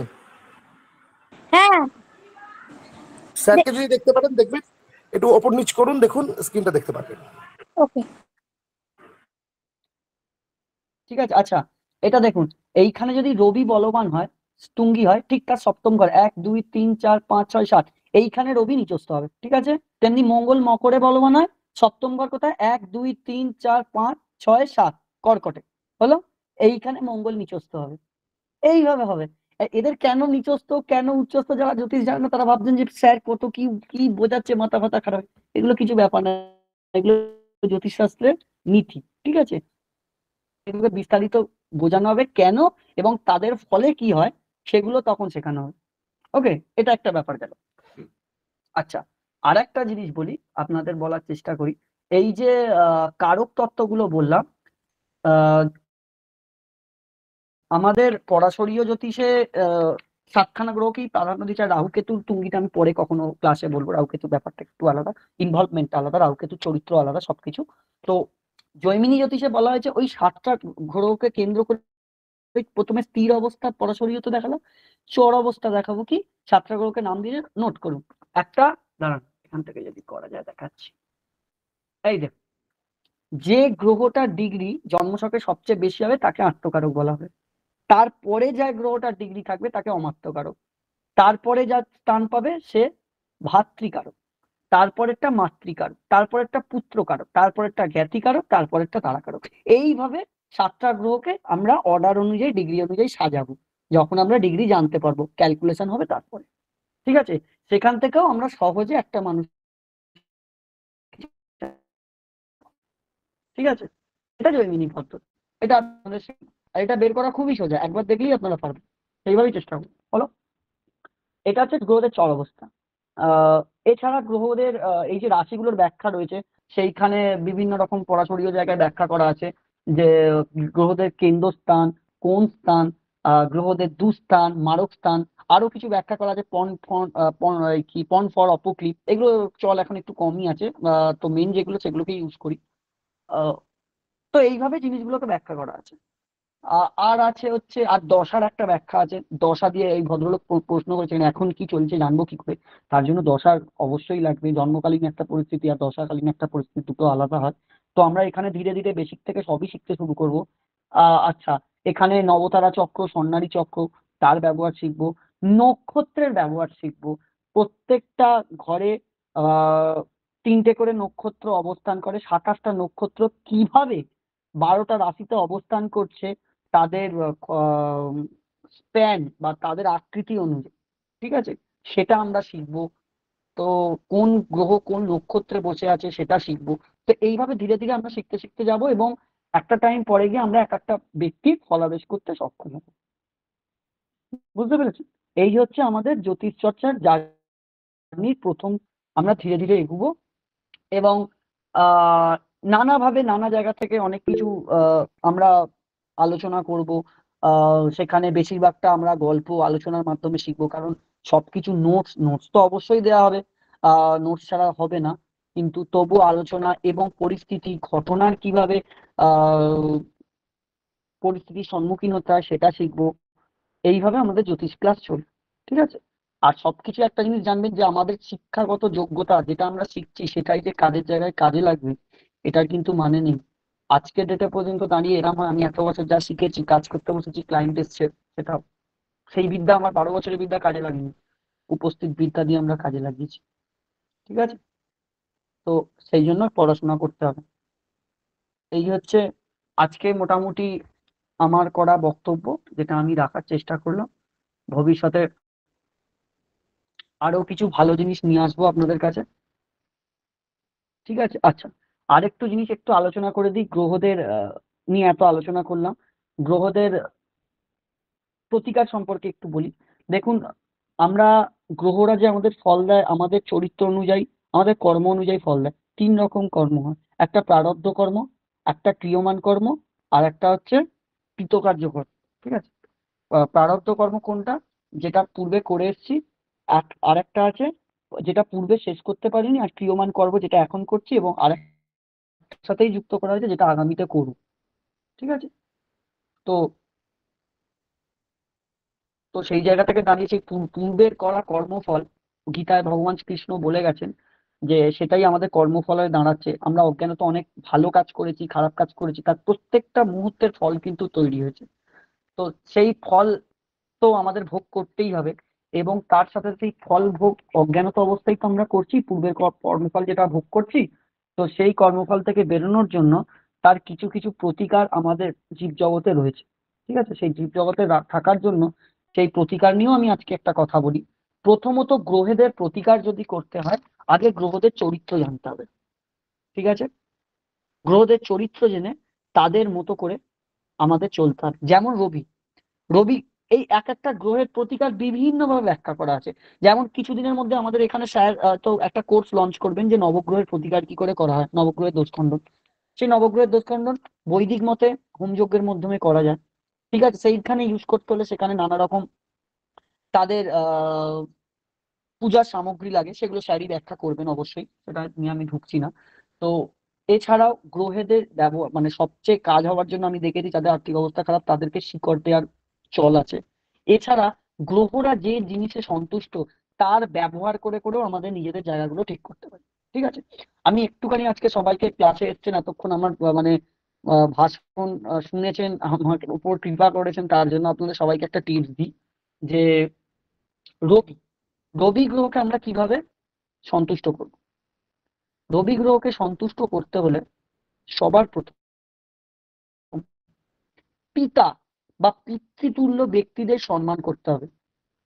যা রবি ছকে খারাপ থাকবে সে পিতৃস্থানীয় ব্যক্তিদের থেকে লাঞ্ছিত হবে। কর্মফল আমাকে বের করতে হলে সেখান থেকে বেরোতে হবে। তার সঙ্গে রবি গ্রহে যদি শেকড় পড়তে পারি, কি বিল্ল শেকড়। ওকে, নোট করে নিন যদি কারোর জানা না থাকে। হলো রবি। চন্দ্রের কি, চন্দ্রের চন্দ্র হচ্ছে আমি বলে দিয়েছি মায়ের কারক, রবি বাবার কারক। তো কারক অনুযায়ী তাদেরকে আমরা যদি সেবা করতে পারি, প্রথমত সেগুলো একটা কাজ। চন্দ্র মায়ের কারক, মায়ের কারক হওয়ার জন্য আমরা মাতৃসেবা করতে পারি, মাতৃতুল্য মহিলাদের সেবা করতে পারি।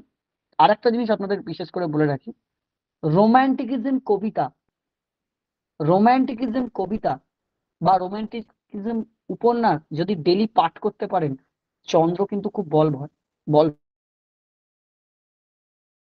পায়। রাত্রে জলকে যদি আপনারা এনার্জাইজ করে খেতে পারেন তার একটা গুণ, কারণ চন্দ্র এমন একটা গ্রহ, সব গ্রহ ক্ষমতাবান, চন্দ্র এমন একটা গ্রহ যার উপরে টোটাল আপনার মনটাই ইন্ডিকেট করছে। ভগবান শ্রীকৃষ্ণ বলে গেছে পঞ্চেন্দ্রিয়ের বাদ দিয়ে যেটা অদৃশ্য ইন্দ্রিয় সেটাই হচ্ছে আমি, চন্দ্র। বুঝেছেন? তো চন্দ্র যার ঠিক না থাকবে তার সব গেল, তার মন মানসিকতা ঠিক থাকবে না। এই ছটপট করবে। যেমন স্যার ক্লাসে এসছেন, বললেন যে আপনারা মাইক্রোফোন বন্ধ রাখুন, শুনুন। সে কথাটা শুনে যে চঞ্চল মনোভাব, স্থির নেই, সে খেয়ালই করলো না, ওটা চলে। ওই খেয়াল বেখেয়াল সবকিছু মনের উপর ডিপেন্ড করে, মন ছাড়া কিছু হয় না। আপনারা ক্লাসে এসে যে মনোযোগ দিয়ে শুনছেন সেটাও মন, নাহলে পালিয়ে যেতেন, শুনতেন আমার কথা কেউ। হ্যালো, চন্দ্রের জন্য কি, চন্দ্রের জন্য হচ্ছে আমাদের শেকড়টার নাম হচ্ছে চন্দ্রের ক্ষীরিকা মূল সম্ভবত। ঠিক আছে, ওটা আমি বলে দেবো। আচ্ছা, মঙ্গলের জন্য যেটা আছে অনন্ত মূল। মঙ্গল খারাপ থাকলে আপনারা একটা জিনিস জেনে রাখবেন, কখনো ভাতৃতুল্য কারুর সাথে সম্পর্ক খারাপ করবেন না। ওকে, জং ধরা লোহার জিনিস ইউজ করবেন না, হাতির দাঁতের কোনো জিনিস ইউজ করবেন না। এগুলো আমি ছোট বলছি, বিস্তারিত বিরাট কিছু আছে, মনে আছে যেগুলো সব বলে যাচ্ছি, ঠিক আছে? আচ্ছা, অমঙ্গলের অনন্ত। বুধ কি? বুধ বাচ্চা, শিশু সুলভ বোঝায়। দেখবেন যাদের বুধ খারাপ হবে তাকে ছোট, একদম ছোট বাচ্চারা তাদের কাছে যেতে চাইবে না, তাদেরকে একটু অপছন্দ করবে।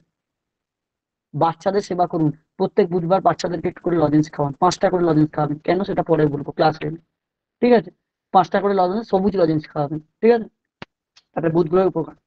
বৃহস্পতি, বৃহস্পতি খারাপ হলে আপনারা চোখ কান বুঝে গুরু সেবা করুন, আর সবচেয়ে বড় গুরু মা, মাকে সেবা করুন। চন্দ্র থেকে শুরু করে নবগ্রহের প্রতিকার আপনার হয়ে যাবে। প্রত্যেকদিন সকালবেলা উঠে যে মায়ের পায়ে হাত দিয়ে নমস্কার করে বাড়ি থেকে বেরোবে, তার জানবেন নবগ্রহ কেন, সারা ব্রহ্মাণ্ড তার প্রতি সন্তুষ্ট।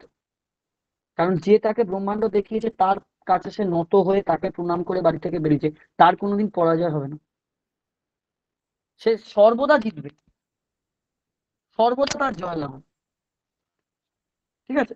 এটা গেল। আচ্ছা, বৃহস্পতি পরে যে শুক্র, মহিলাদের সেবা করা, কোনো বিবাহিত নারীকে অসম্মান না করা, তাদেরকে সেবা করা।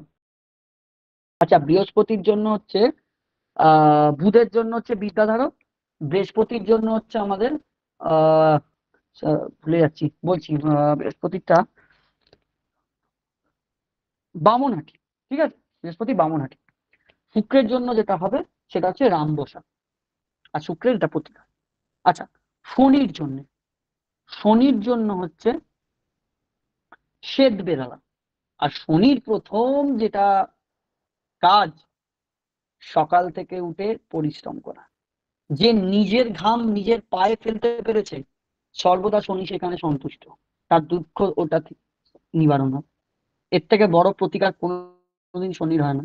যার লাইফস্টাইলে কাজ নেই, বেকার হয়ে গেছে, খুব কষ্টে রয়েছে, তাকে বলুন একটা সিস্টেমেটিক লাইফ লিড করতে, সকালবেলা 6টায় উঠে পড়া, সূর্য ওঠার আগে। তাতে রবিও, কারণ একটা মানুষের যখন লাইফ ডিসব্যালেন্স হয়ে যায় তাহলে জানবেন একটা গ্রহ না, অনেক গ্রহ প্ল্যানেট, আর শনি তার ইচ্ছা সবাইকে খারাপ করবে। শনি তো কর্ম, অন্য গ্রহকে কাজই করতে দেবেন। যুক্তি দিয়ে ভাববেন, আপনি সিস্টেমে চলে আসুন, সকাল 6টায় উঠে পড়বেন, উঠে গাছে জল দেবেন, মেডিটেশন করবেন, চান টান করে উঠে পুজো করবেন, যে যে ধর্মই হোক করবে, বাড়ির কাজগুলো ঠিক টাইমে করবে। সবার আগে বাড়ি পরিষ্কার করা কাজ, কারণ বাড়ি পরিষ্কার অপরিষ্কার থাকা মানে সবসময় জানেন বাস্তুর বিরাট ভূমিকা আছে, যেটা আমি আজকে ব্যাখ্যা করলাম না, এখানে সিক্রেট রাখলাম। বাড়ি অবশ্যই পরিষ্কার রাখবেন, সকাল সন্ধ্যে ধূপ ধুনো ইত্যাদি সবকিছু দেবেন।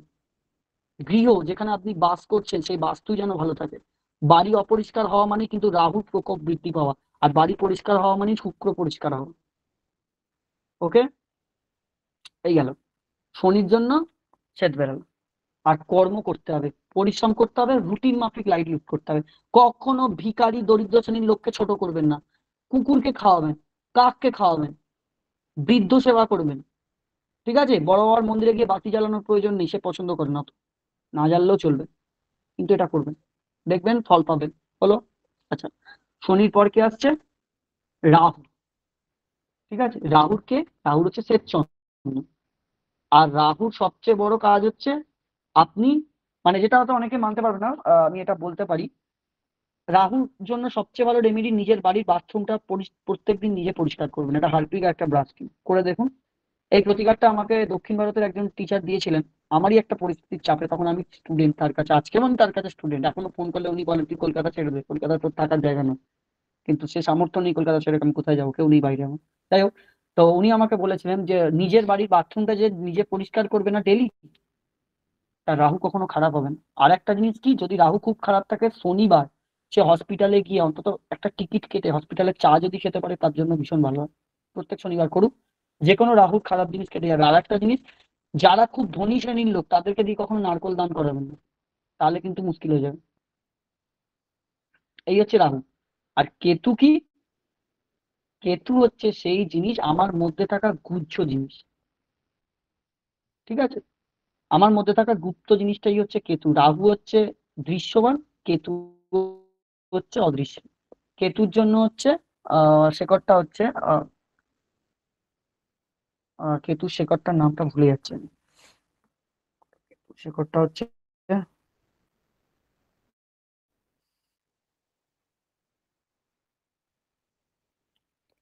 দাঁড়ান বলে দিচ্ছি আপনাকে। স্যার, সিংহ সিংহ পুচ্ছ কি? না, সিংহপুচ্ছ প্রপার নয়, সিংহপুচ্ছ আছে, বলে দিচ্ছি আমি আপনাদের সবকটা। একটু দাঁড়িয়ে যান। অশ্বগন্ধা। অশ্বগন্ধা কি? অশ্বগন্ধা শেখো, রাইট, অশ্বগন্ধা শেখো শেখো, ঠিক আছে। তো এইটা হচ্ছে ব্যাপার। আর কেতুর জন্য কি, কেতুর জন্য একটা জিনিস, আপনারা প্রত্যেক দিন বাড়িতে যে যে কাজটা নিয়ে চর্চা করেন, গৃহিণীদের ক্ষেত্রে রান্না করেন, রান্না নিয়ে রিসার্চ করুন, ঠিক আছে, বা কোনো একটা শাস্ত্রীয় জিনিস নিয়ে রিসার্চ করুন। কেতু কিন্তু খুব পছন্দ করে। আর কি কেতু পছন্দ করে? কেতু লেখা পছন্দ করে। প্রত্যেকদিন যা মনে আসবে একটা খাতায় লিখুন, ঠিক আছে, সেখানে দেখবেন আপনাদের কেতু অনেক বেশি স্ট্রং হচ্ছে। আচ্ছা, আরেকবার আমি স্টোন আর কি বলে শেকড় দুটোই বলে দিচ্ছি। রবির জন্য চুনি আর বিল্বমূল। স্টোন হচ্ছে চুনি আর শেকড় হচ্ছে বিল্বমূল। চন্দ্র হচ্ছে স্টোন মুক্ত আর শেকড় হচ্ছে খিরিকামূল। মঙ্গল হচ্ছে স্টোন হিসাবে লাল প্রবাল এবং অনন্তমূল, ঠিক আছে। বুধ হচ্ছে গ্রহ হিসাবে পান্না স্টোন হিসাবে, আর শেকড় হিসাবে বিদ্যাধারক মূল। বৃহস্পতি হচ্ছে পোখরার এবং শিকড় হিসাবে বামনহাটি, ঠিক আছে। শুক্র হচ্ছে হীরা আর শেকড় হচ্ছে বামনহাটি, তাই শুক্র হচ্ছে রাম বসাক, ঠিক আছে। সিংহপুচ্ছ যিনি বুঝলেন ওটা শুক্রের, ঠিক আছে। রাম বসাক আর সিংহপুচ্ছ দুটো একই জায়গা, শুক্রের জন্য ব্যবহার হয়। শনি হচ্ছে, তার জন্য সবাই জানে শনি, শনিদের নীলার, ঠিক আছে। আর একটা এবিচিস, আমি সাবস্টোন গুলো এখন গেলাম, ঠিক আছে। আর শনি শেকড় হচ্ছে শ্বেতবেরালামূল। রাহু হচ্ছে গোমেদ এবং শ্বেতচন্দন শেকড়। কেতু হচ্ছে ক্যাটসাই এবং শেকড় হচ্ছে অশ্বগন্ধা মূল, ঠিক আছে। এবার যদি কারোর কোনো প্রশ্ন থাকে একটু জিজ্ঞেস করুন। আচ্ছা, এবার আমি একটা কথা বলি। এখানে জ্যোতিষশাস্ত্রে যা যা কোশ্চেন আছে প্রত্যেকে হাত তুলবেন, আমরা প্রত্যেকে কোশ্চেন নেব। স্যার যেভাবে আপনাদের বোঝালেন, আশা করি জলও এর থেকে একটু ভারী হয়। উনি যেভাবে বুঝিয়ে দিলেন পরিষ্কার ভাবে, এই যে রবির জন্য রত্ন চুনি বললেন, মূল কি বললেন? বিল্বমূল বললেন। এই রত্ন নিয়ে যদি কেউ ধারণ করে, কোন আঙুলে ধারণ করবে, এগুলো কিন্তু ক্লাসে বলে দেওয়া হবে। যেমন রবির ক্ষেত্রে যারা চুনি ব্যবহার করেন, তাদের তামা দিয়ে বাঁধালে বিশেষ ফল পাওয়া যায়। আমি জাস্ট এই কথাগুলো বলে দিচ্ছি কেন, এগুলো কিন্তু স্যার একদম ক্লিয়ারলি আপনাদের শিখিয়ে দেবেন। এই যে চন্দ্র, মুক্তা বলেছে কোন আঙুলে ধারণ করতে হয়? অনামিকাতে আর নয় কনিষ্ঠাতে। কিছু কিছু সময় আমরা তর্জনীত দেখি মুক্তা, কিন্তু সেটা কারণ আছে। রক্তপ্রবালের ক্ষেত্রে অনামিকা, তর্জনী, এই কারণগুলো থাকে। তো প্রত্যেকটা জিনিস আঙুল চেঞ্জ হতেই পারে, কখন হবে, কি কারণে হবে, এগুলো কিন্তু স্যার আপনাদের ক্লিয়ার করবেন। এগুলো শুধু নয়, আপনারা এই যে স্যার বললেন যে রোমান্টিক বই পড়ুন বা এগুলো করুন, তার সাথে সাথে এই যে যে জিনিসগুলো আমরা যে ছকগুলো দেখব, তার সম্পর্কে যে বুঝবো, কখন বুঝবো? আমি কাউকে দেখে নিলাম যে আমার মনে হচ্ছে মানে এটা ডাউন মনে হচ্ছে, সেই মনে হচ্ছে দিয়ে কিন্তু এই কাজটা চলবে না। পারফেক্টলি আপনাকে কিন্তু ট্রিট করতে হবে। এবার দেখা গেল কারোর বুধ খারাপ আছে, আপনি বুঝতে পারলেন না, আপনি বৃহস্পতিটা ভালো আছে, সেখানে আপনি বৃহস্পতির জন্যই করে দিলেন। অটোমেটিক কিন্তু গুরু গ্রহ কিন্তু বৃহস্পতি ভালো যতটা আছে, খারাপও ততটা আছে। আপনি যদি আপনার গুরুকে কখনো অপমান করেন, তাহলে গুরু কিন্তু মুখে না বলুক, হয়তো গুরুর থেকে দূরত্বটা বেড়ে যায়। তাই আপনি একজন ভালো মানুষকে যদি ধাক্কা মারেন, যে ফলটা হবে, তাই আপনি ভালো গ্রহকে যদি না বুঝে করেন, তাহলে কিন্তু খারাপ হবে। এটা কিন্তু মাথায় রাখতে হবে। আর উনি যেটা বলছিলেন যে নবগ্রহ নিয়ে আমরা একটা ক্লাস আসছে, খুব শিগগিরই আসবে। এই জ্যোতিষী ক্লাসটা শুরু হওয়ার পর থেকে এবারে নবগ্রহ যেটা থাকছে সেটা আরো বিরাট ভাবে থাকছে। গত বছরের নবগ্রহ থেকে এবছরের নবগ্রহ আরো বিরাট ভাবে থাকছে। আমরা নবগ্রহের যে কর্মগুলো আছে সেগুলো অবশ্যই আপনাদের মধ্যে শেয়ার করব, পুজো পাঠটা। এবং বারবারই বলছি যে কাজগুলো আছে সে কাজগুলো কিন্তু আপনাদের শিখতে হবে।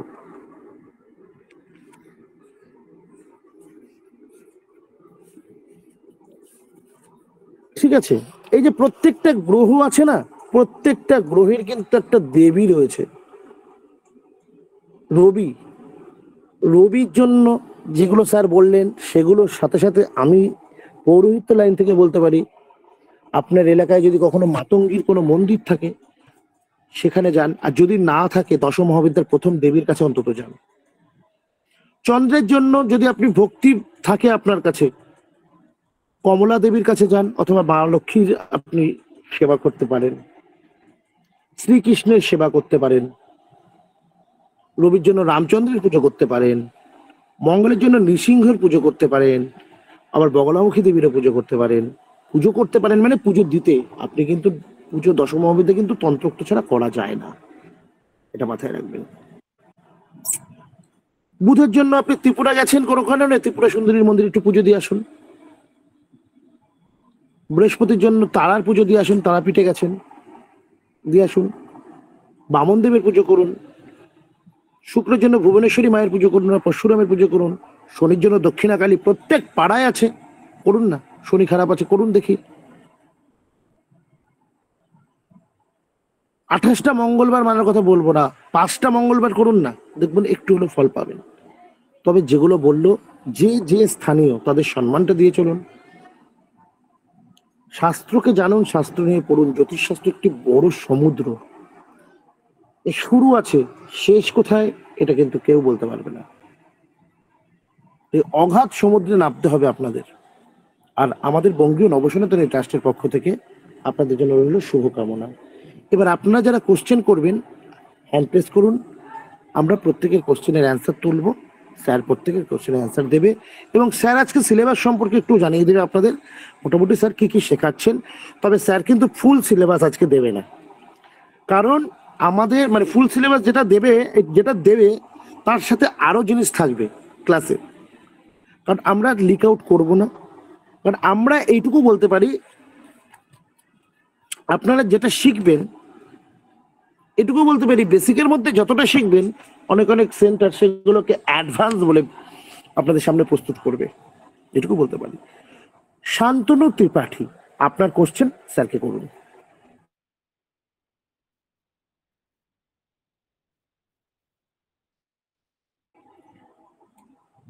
নমস্কার স্যার। আমার একটা প্রশ্ন ছিল।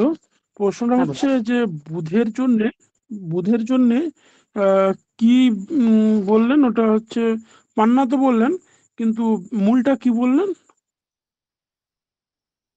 বিদ্যাধর বিদ্যা দ্বারক, ওটা শেখরের দোকানে যাবেন, ও আপনাকে বিদ্যাধারক, আপনি বুধের জন্য শেখর বলুন, ওরা আপনার থেকে অনেক বেশি জেনে বসে আছে। ও শেখর সব কি কালারের সুতো সব বেঁধে আপনার কাছে দেবে, আপনার কোনো চিন্তা নেই সেক্ষেত্রে। ঠিক আছে, থ্যাংক ইউ। তবে একটা জিনিস মাথায় রাখবেন, এখানে আমি একটুখানি অ্যাড করছি, স্যার এগুলো আমার সাথে তো আলোচনা হয়। এই যে আমরা শিকড় নিই, শিকড়ের অনেকেই কিন্তু শিকড় বিক্রি করেন, কতটা অথেন্টিক দেন পরের কথায় আসছে, কিন্তু একটা ওজন অনুসারে, যেমন বলি স্যারের যে ওজন তার থেকে আমার ওজন বেশি, তাহলে স্যার আর আমি একই দোকানে গেছি, একই মাপে শিকড় নেবো, কাজ কিন্তু হবে না। আমি যদি ভুল বলে থাকি স্যার আমাকে বলবেন। প্রীতম বাবু, হ্যাঁ বলুন।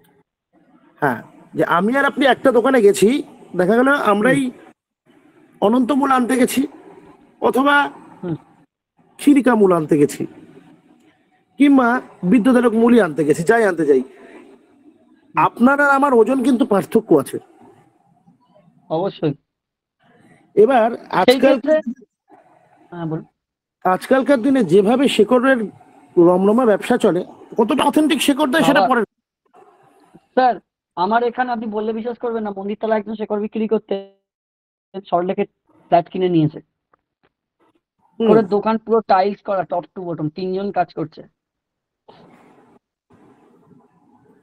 তবে এটুকু বলছি, যারা কাজ করবেন শেকড় কোথায় পাওয়া যায়, পাইকারি কোথা থেকে কিনবেন, সমস্ত তথ্য কিন্তু আমরাই দিয়ে দেবো, এইটুকু বলতে পারি। এমনকি স্টোনের মার্কেটেরও পাইকারি আমরা দিয়ে দেবো, টোটালটাই আমাদের কাছে আছে।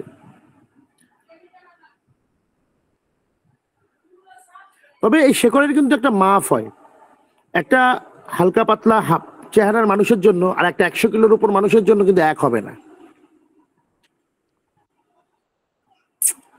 যাই হোক, পরবর্তী প্রশ্ন শুভঙ্কর বাবু আপনি করুন, হাত তুলে রেখেছেন। আর দেখিনি কে কে হাত তুলেছেন। যদি স্যারকে কোনো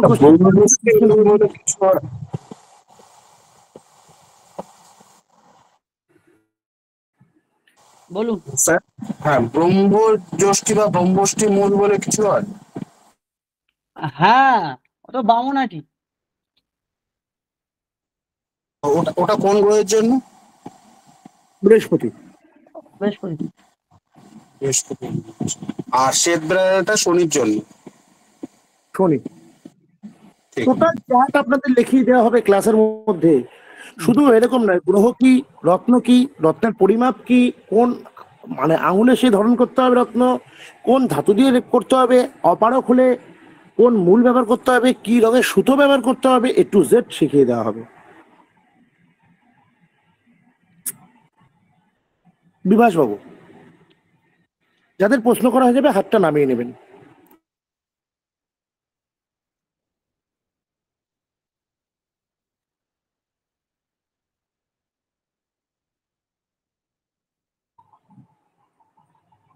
বিভাস বাবু। হ্যাঁ স্যার প্রণাম। বলছি শনি প্রতিকারকটা বুঝতে পারিনি, এটা বললে ভালো হতো। শনির প্রতিকার, আপনি ভালো কর্ম করুন, হয়ে যাবে। আপনাকে সবচেয়ে দামি প্রতিকার বললাম, মানতে পারবেন তো মন থেকে?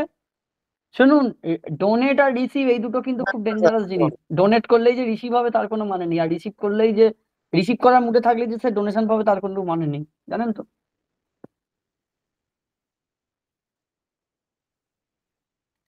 আশা করি উত্তর পেয়ে গেছেন সমর বাবু। হ্যাঁ নমস্কার। হ্যাঁ আমি নমস্কার বলছি, যদি কোনো ব্যক্তির জন্ম সময় বা তারিখ না জানা থাকে, তো তার জন্য কুষ্টি বিচার করা কিভাবে সম্ভব? তার জন্য অ্যাকচুয়ালি কুষ্টি বিচার হয় না আমাদের। আমি এতকাল বৈদিক জ্যোতিষ চর্চা করে যা দেখেছি, তাদের জন্য সবচেয়ে ভালো যে সমস্যা নিয়ে আসবে সেটা সমাধানের জন্য আর জানেন তো, সে এমন টাইমেই জ্যোতিষীর বাড়ি যাবে সেই সময় তার সমাধানের রাস্তা জ্যোতিষী খুঁজে পাবে।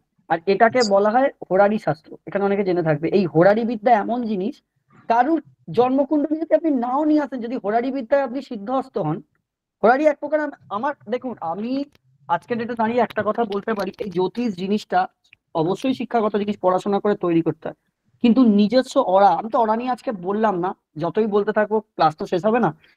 নিজস্ব অরা, নিজস্ব ক্যাপাসিটি, নিজস্ব ঊর্জা যদি পাওয়ারফুল হয় না, আপনি বাড়িতে বসে থাকবেন, আজকে ক্লায়েন্ট আসবে এবং সেই ক্লায়েন্ট কি সমস্যা নিচ্ছে সেটাও বলে দেবেন, কিছু লাগবে না আপনার, এবং তার হাল কি হবে আপনার মস্তিষ্ক আপনাকে বলে দেবো, সেটা করলেই সেটা কাজ হয়ে যাবে।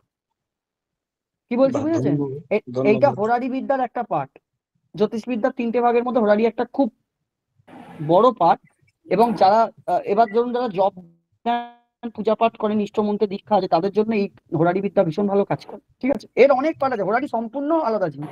কিন্তু আমার মতে বলে, আমি এতকাল এইটাকে নিয়েই চর্চা করেছি, কিন্তু মানে বর্তমানে যখন আমি নারী জ্যোতিষ নিয়ে বাইরে চর্চা করতে গেছি, ওখানে বলছে যে অনেকে বলে না যে জন্ম তারিখটা জানি না, এই দুর্গাপূজার সময় এরকম, আগেকার লোকের এরকম বলতো। তো এই ধরনের অ্যাজাম্পশন জিনিসগুলোকে না তুলে নিয়ে এসে, তা সেই মানে যারই ছক দেখছেন তার যদি বাচ্চা হয়, তাহলে তার দাদার ছকটা নিন, তারটা যদি ঠিক থাকে, যদি না পান তার বাবা বা মায়ের নিন।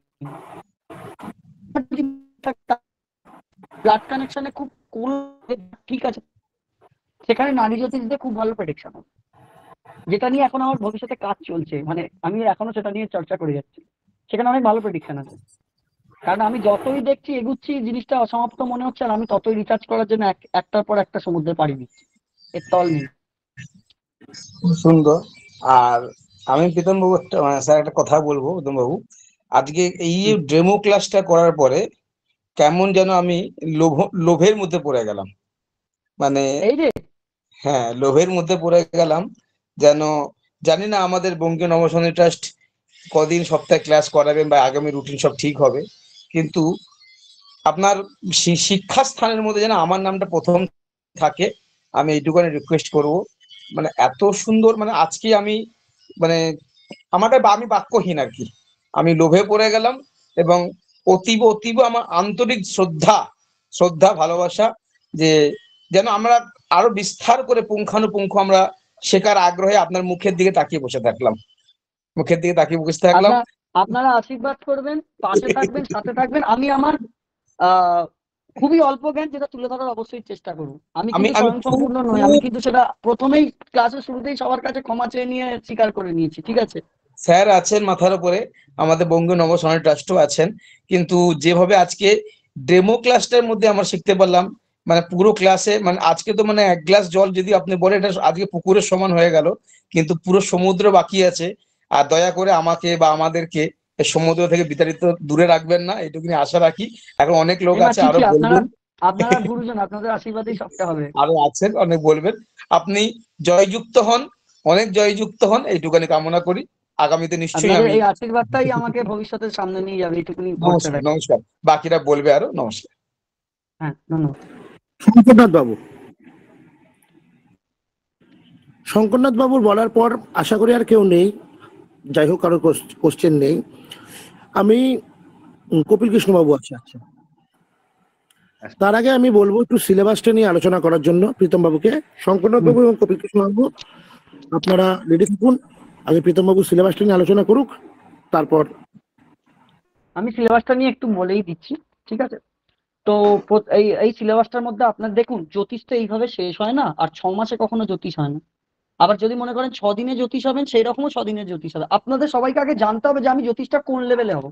আমার এক গুরু আমাকে বলেছিলেন যে তুমি জ্যোতিষ করতে যাচ্ছ, তো তুমি প্রীতম আজকের ডেটে চিন্তা করো তুমি কোন জ্যোতিষ হতে চাও। একটা হয় রাস্তায় নর্দমার ধারে বসা, একটা হয় গাছতলায় বসা, একটা হয় রেল স্টেশনে বসা, একটা হয় নিজের বাড়িতে বসা, একটা হয় চেম্বারে বসা, একটা হয় এসি চেম্বারে বসা, এখন বর্তমানে আরেকটা হয় অনলাইনে বসা। কোন প্ল্যাটফর্মটাকে তুমি চয়েস করছো সেটা দেখো, ঠিক আছে? যদি তুমি একদম নিচের প্ল্যাটফর্মটা চাও, তার জন্য 6 মাস কি 1 বছর তোমার জন্য যথেষ্ট। যেটা আমার টিচাররা প্রথমে আমাকে করিয়েছিলেন, 6 থেকে 1 মাস অ্যাস্ট্রোলজি পড়িয়ে বলেছিলেন যাও তুমি করবে যাও। কিন্তু যখন দেখি সেটা এখান থেকে যাচ্ছে না, তখন সে বুঝতে পেরেছিল এর তার মানে অন্য মোটো আছে।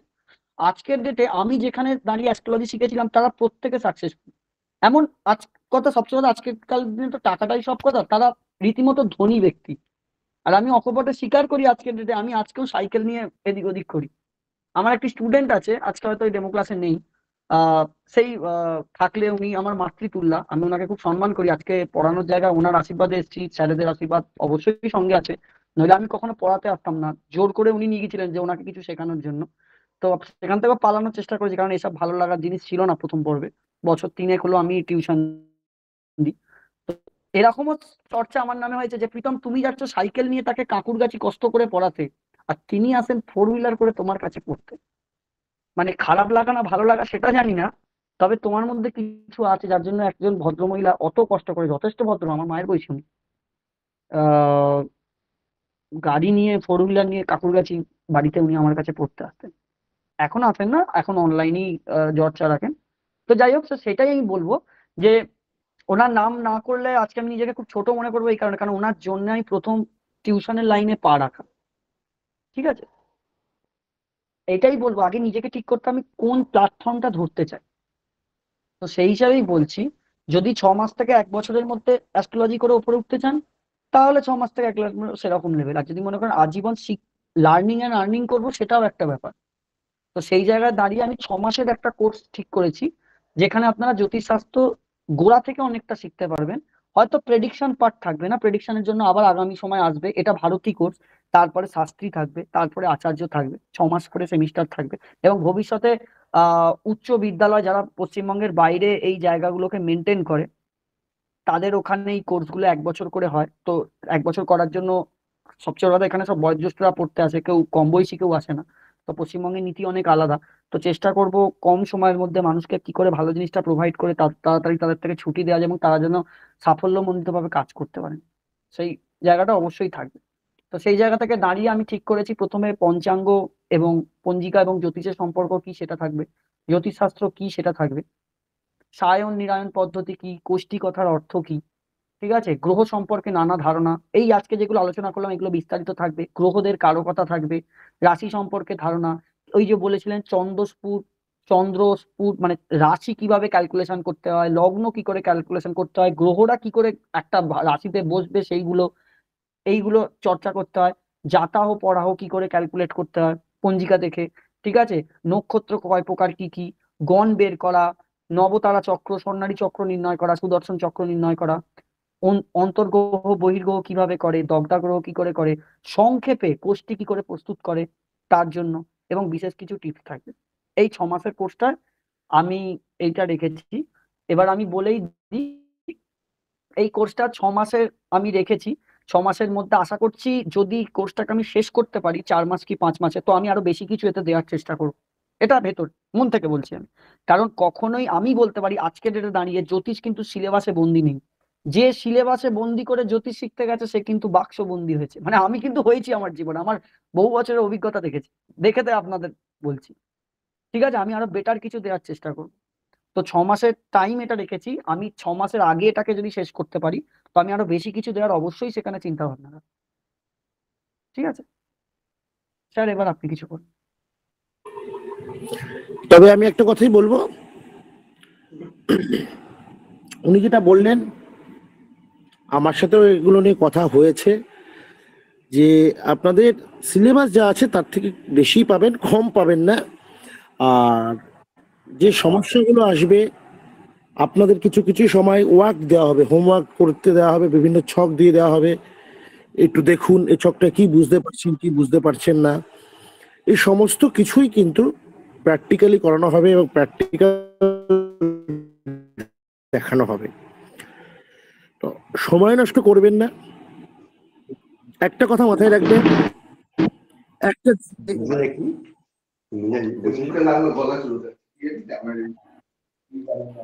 একটা জিওর মোবাইল রিচার্জ করতে গেলে 300 টাকা কিন্তু কাজে লাগে, একদম লাগে। আজকে 300 টাকা নিচে রিচার্জ হয় না। তো একটা রিচার্জের পয়সা যদি আজকের দিনে ব্যয় করতে পারেন, যে আমার একটা রিচার্জ করে তো আমি কথা বলে রিলস দেখে উড়িয়েই দিই, সেইটা দিয়ে আমি শিক্ষাটা নিই। ভারতবর্ষ কেন, অল ওয়ার্ল্ডে কোথাও পাবেন না যে 6 মাসে মানে 300 × 6 মানে 1800 টাকায় জ্যোতিষ শিক্ষা। এটা একমাত্র বঙ্গীয় নবসনাতনী ট্রাস্ট বলেই সম্ভব, এটা আমি জোর গলায় বলছি। এবং আমরা যে সিলেবাসটা রেখেছি, শঙ্করবাবু, আপনি শঙ্করনাথ বাবু, আপনাকে আবারও বলছি একটু মাইক্রোফোনটা অফ রাখুন, যখন আপনাকে বলতে বলা হবে তখন মাইক্রোফোনটা অন করবেন। আমরা যেভাবে সিলেবাসটা রেখেছি আপনাদের কথা ভেবে, যে যতটা দেয়া যায়, দেখুন আমি আবারও আজকে আপনাদের যারা আমাদের পুরনো স্টুডেন্ট আছে নতুন করে বলার কিছু নেই, বারবার ঢাকঢোল পেটানোরও কিছু নেই। আমরা যদি ফ্রি ক্লাস চালাতে পারি তাহলে আপনাদের আমরা অনেক কিছু দিতেও পারি, এটা নিশ্চিন্ত থাকবেন। তাই যারা মনে করছেন জ্যোতিষে ভর্তি হবেন, আজকের ক্লাস করলেন, রেজিস্ট্রেশন করে নিন। 31 তারিখ পর্যন্ত কিন্তু অফারটা রয়েছে। আর এসব জিনিস মাঝপথে না শিখে একদম গোড়ার প্রথম দিকে থেকে শেখাটা ভালো, এটা আপনাদের কাছে আমি বলে রাখলাম। আর বিশেষ কিছু আমার বলার নেই, রাত অনেক হয়েছে, আপনারা এতক্ষণ ছিলেন তার জন্য ধন্যবাদ। শঙ্করনাথ বাবু প্রশ্নের পর কপিল কৃষ্ণবাবুর প্রশ্ন নিয়ে মৃত্যুঞ্জয় বাবুর প্রশ্নটা নেব, নেওয়ার পর আজকের ক্লাস শেষ করব। শঙ্করনাথ বাবু খুব সংক্ষেপে বলছি। স্যার, আমার ছেলের একটি মেয়ের সাথে সম্পর্ক তৈরি করছি আমি বিবাহের। মেয়েটি মাঙ্গলিক দোষ ছিল, সেটা কাটিয়েছে, কিন্তু আমার ছেলেরও আছে। ছেলের কি কাটাতে লাগবে একটুখানি যদি বলেন। প্রীতম বাবু, আপনি নিশ্চয়ই প্রশ্নটা শুনেছেন। হ্যাঁ, দেখুন কাল সর্পযোগ কাটিয়েছেন, যে কালে একজনের কাটিয়েছেন তারা দুজনেরই কাটিয়েছেন। কাল সর্প নয়, মাঙ্গলিক স্যার, মাঙ্গলিক। মানে বললেন মেয়ের পক্ষ কাটিয়েছে। আপনার ছেলেরও আছে বলছেন? ছেলেরও আছে। এখন কি করবো আমি স্যার, কাটাবো না কাটাবো না? কাটিয়েই নি, যেখানে কাজটা এগিয়েই গেছে। আর এতটা পরে আপনার সাথে কথা হচ্ছে, আপনি ওরও কাটিয়ে তারপরে দুজন, ঠিক আছে? আচ্ছা, ধন্যবাদ।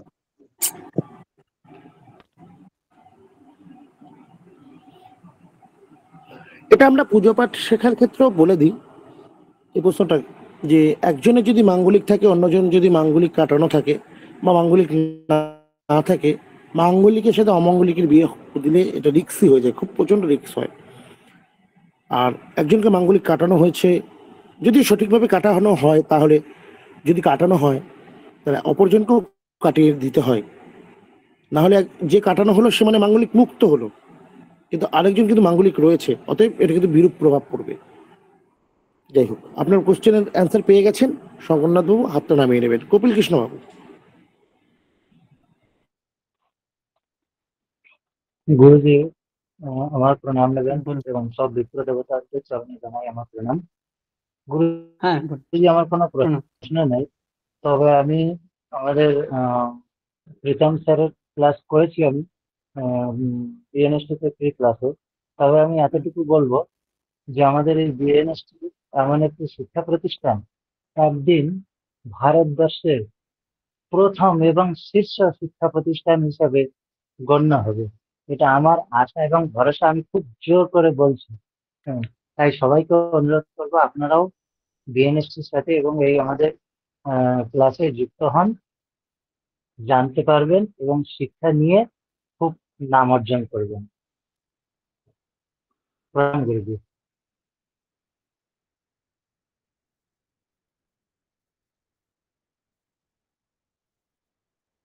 আপনাকে অনেক ধন্যবাদ বঙ্গীয় নবসনাতনী ট্রাস্টকে, যে আপনি এতটা ভালোবাসেন, এতটা উচ্চ পর্যায়ে রেখেছেন, তার জন্য বঙ্গীয় নবসনাতনী ট্রাস্টের অ্যাডমিন বৃন্দের পক্ষ থেকে আপনাকে অনেক অনেক ধন্যবাদ। অঞ্জন বাবু, আপনার যদি কোনো বক্তব্য থাকে বলুন, কারণ মৃত্যুঞ্জয় বাবুকেও টাইম দিতে হবে। স্যার, এই প্রশ্নটা সম্পূর্ণ অন্যরকম, এখানে বলা ঠিক হচ্ছে কিনা জানি না। অরিন্দ স্যারকে প্রশ্নটা করছি, মানে জিজ্ঞাসা করছি যে স্যার, এই পানি শঙ্খ, পেতলের পানি শঙ্খ আপনাদের কাছে যদি আমি নিই, কিরাম কি মানে দাম পড়বে? যা বাবা, এটা পার্সোনালি করতে পারছেন, এটা তো ক্লাস হচ্ছে জ্যোতিষে। ফোন করে নেবেন আপনি, ঠিক আছে? আচ্ছা আচ্ছা, ঠিক আছে ঠিক আছে। এখন এই মুহূর্তে তবে বলে দিই, এই মুহূর্তে এখন আপাতত আউট অফ স্টক আছে, কারণ শঙ্খ আমাদের একজনই বানান এবং তিনি টোটাল নদীয়াতে দেন। তো তার একটা বাড়িতে একটা প্রবলেম রয়েছে, সে কারণে যেন আমরা আমাদেরও স্টক ঢুকছে না, ঢুকলে আমরা জানিয়ে দেবো। তবে অন্যান্য সংস্থার থেকে কম থাকবে। যদি কোনো সংস্থা, আমি বলছি, যদি কোনো সংস্থায় 1500 থাকে তাহলে আমাদের 1000 থেকে 1000-এর মধ্যে থাকবে, আর কোনো সংস্থা যদি 1300 থাকে তাহলে আমাদের 700 থাকবে, এটা মাথায় রাখবেন। ঠিক আছে স্যার, আমি নেবো একটা, ওই জন্য জিজ্ঞেস করলাম। মৃত্যুঞ্জয় বাবু, আপনার কোশ্চেন থাকলে বলুন।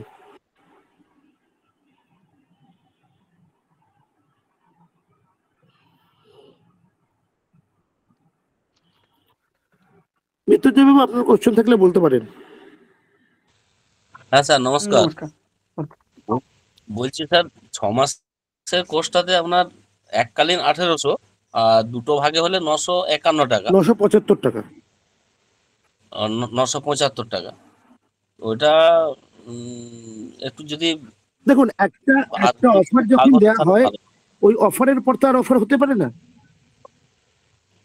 সেটা হ্যাঁ, ঠিকই, কিন্তু আমরা এখানে আর কিছু করতে পারছি না, আমরা একদম দুঃখিত, কারণ আমরা মাসিক কোর্স অনুদান করে দেখেছি, অনেকেই আছেন, বলতে খুব খারাপ লাগে, আমরা তো কাউকে বের করতে পারি না, যতই বলি মুখে যে বের করবে, আজকে রিমুভ করে দেবো, কিন্তু করতে পারি না, মানবিকতার দিক থেকে করতে পারি না। কিন্তু এরকম করতে গিয়ে আমাদের সংস্থার প্রচুর ক্ষতি হয়েছে, প্রচুর জায়গায় হচ্ছে, তাই আমরা এখানে কিছু করতে পারছি না, কারণ এখানে প্রীতম বাবুকে আমাদের তার সম্মানিকটা আমাদের দিতে হবে, তাই আমরা কোনো মাসিক করতে পারবো না, আমাদের এই দুটোই হয় একটা মাসিক। স্যার মাসিক নয়, ওটা যদি স্যার 3টে কিস্তিতে হতো তাহলে একটু সুবিধা হতো আর কি। না, এখন একটু সুবিধা হতো স্যার। দুটো কিস্তি তো করা আছে, এর থেকে আর কিছু করা যাবে না এখন কিছু। এটা প্রীতম বাবু নিজেও দেখেছেন, যদি করা যেত আমরা কেন করবো না? এই ক্ষেত্রে আপনাদের একটা কথা বলি, আপনাদের পেছনে কতটা ধারণা আছে আমি জানি না স্যারের কাছে। বর্তমান সমাজে ভালো করে অ্যাস্ট্রোলজি শিখতে যে কত খরচা আছে, শুধু স্যারকে আমি শেয়ার করে দিই, স্যার জান, ঠিক আছে? মানে আপনি অত্যন্ত ভাগ্যবান যে এরকম একটা সংস্থার সঙ্গে যুক্ত হয়েছে, এরকম একটা সুযোগ পাচ্ছেন। কেন বললাম সেটা, যদি কখনো সময় আসে নিজে উপলব্ধি করতে পারবেন। এখানে আমি এখানে একটা ছোট্ট কথা বলি প্রীতম, কাজল বাবু আছেন আমাদের সাথে, কাজল বাবু আপনি একটু মাইক্রোফোনটা অন করবেন। কাজল চক্রবর্তী, আপনি নিশ্চয়ই শুনতে পাচ্ছেন? হ্যাঁ স্যার। কাজল চক্রবর্তীকে বলছি, আপনি শুনতে পাচ্ছেন? হ্যাঁ স্যার, শুনতে পাচ্ছি, বলুন। আপনি তো জ্যোতিষশাস্ত্র নিয়ে গেছেন বিভিন্ন জায়গায়, জ্যোতিষশাস্ত্র নর্মালি হ্যাঁ জ্যোতিষশাস্ত্রের স্যার, কোর্স কত টাকা হয় বেসিকে? এবার দেখুন, এটা এটা ট্রাস্টের উপর নির্ভর করে। তো মোটামুটি ধরুন ন্যূনতম ধরুন যেটা একটা বেসিক কোর্স, যেটা একদম সর্বনিম্ন, সেটা মিনিমাম ধরুন 500 টাকার নিচে তো হওয়া উচিত নয় একেবারেই। তাহলে 3000 টাকা একদম বেসিক। হ্যাঁ, ছ মাস মিনিমাম, যেটা মানে একদম বেসিক, যেটা প্রীতম বাবু মানে শুরু করবেন, যেটা আর কি একদম শুরু করেছেন অলরেডি, বুঝতে পারলাম এই বিষয়টা। একদম সেই রাশির চরিত্র বা ওই যে তত্ত্বগুলোর কথা বলছিলেন, বায়ু তত্ত্ব, এই তত্ত্ব, মানে বেসিক, সম্পূর্ণ বেসিকটা মিনিমাম ধরুন 500 টাকা হওয়া একদম উচিত, আমি মনে করি।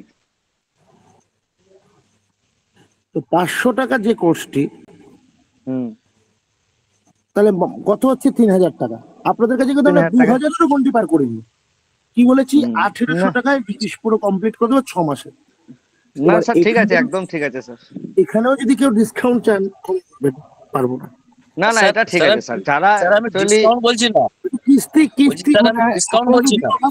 হ্যাঁ, আর একটা কথা আমি বলি স্যার, এই ক্ষেত্রে আমি একটা কথা বলি। আপনি গুরুজন মানুষ, আপনার জানা আছে কিনা জানি না, আমার এক টিচার দিল্লিতে আমি পড়তাম, উনি বলেছিলেন, ওনাকেও আমি বলেছিলাম, তখন আমার আর্থিক অবস্থা কম ছিল, স্যার আমার জন্য কি ডিসকাউন্ট হবে না?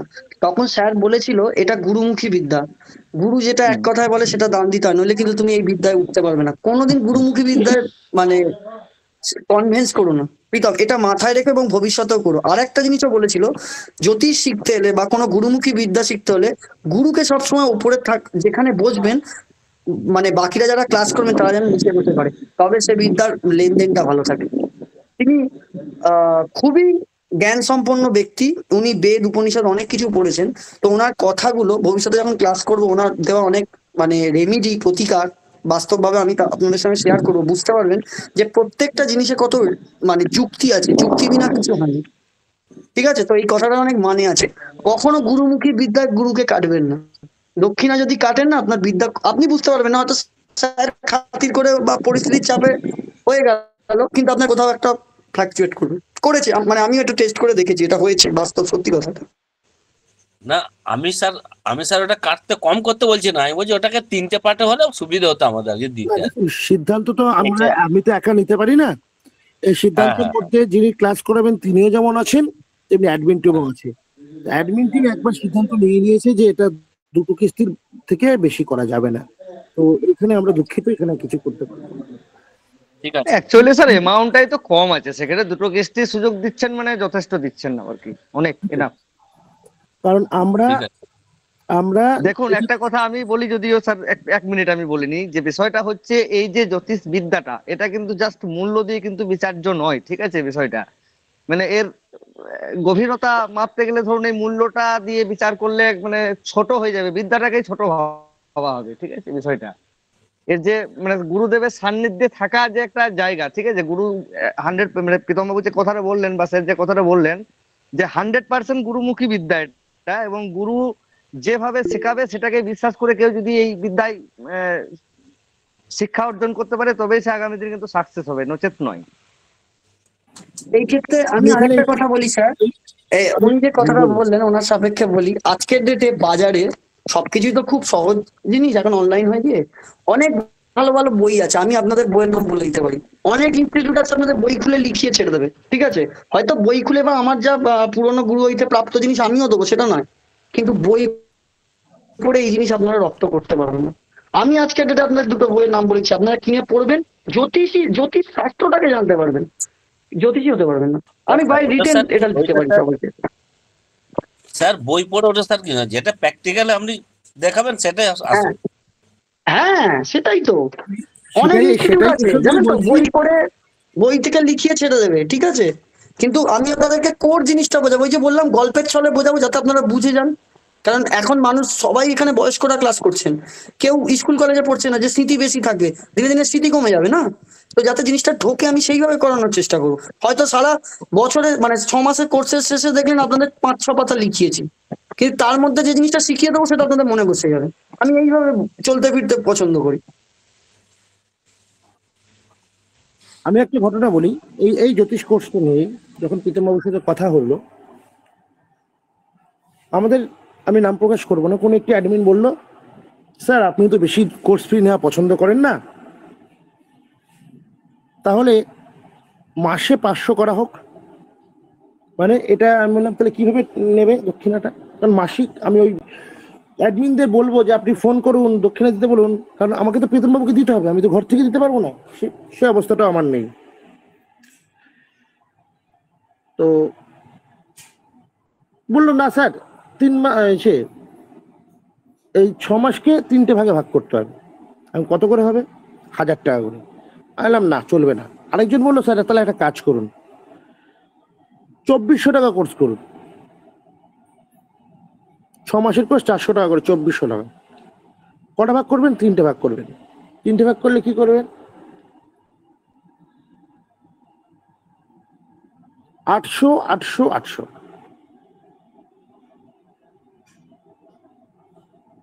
আমি বললাম সেটাও করা যাবে না, কোর্স ফি কমান। প্রীতমবাবু আমাদের সাথে যদি সহযোগিতা না করতো আজকে এটা হতো না, কারণ আমরা চিন্তা করছি একরকম ভাবে যে মানুষ বাজারে বিভিন্ন ভাবে ঠকছে, সে ঠকাটা যাতে না পারে। আমি বহু সংস্থাকে চিনি, আমি কোনো সংস্থার নাম তুলব না। জ্যোতিষ আর তন্ত্রের মধ্যে কিন্তু পার্থক্য আছে। যিনি জ্যোতিষ তিনি আবার তন্ত্র শেখান নাকি, ঠিক আছে? যিনি জ্যোতিষ তিনি আবার তন্ত্র শেখান, যেটি গুরুমুখী বিদ্যা।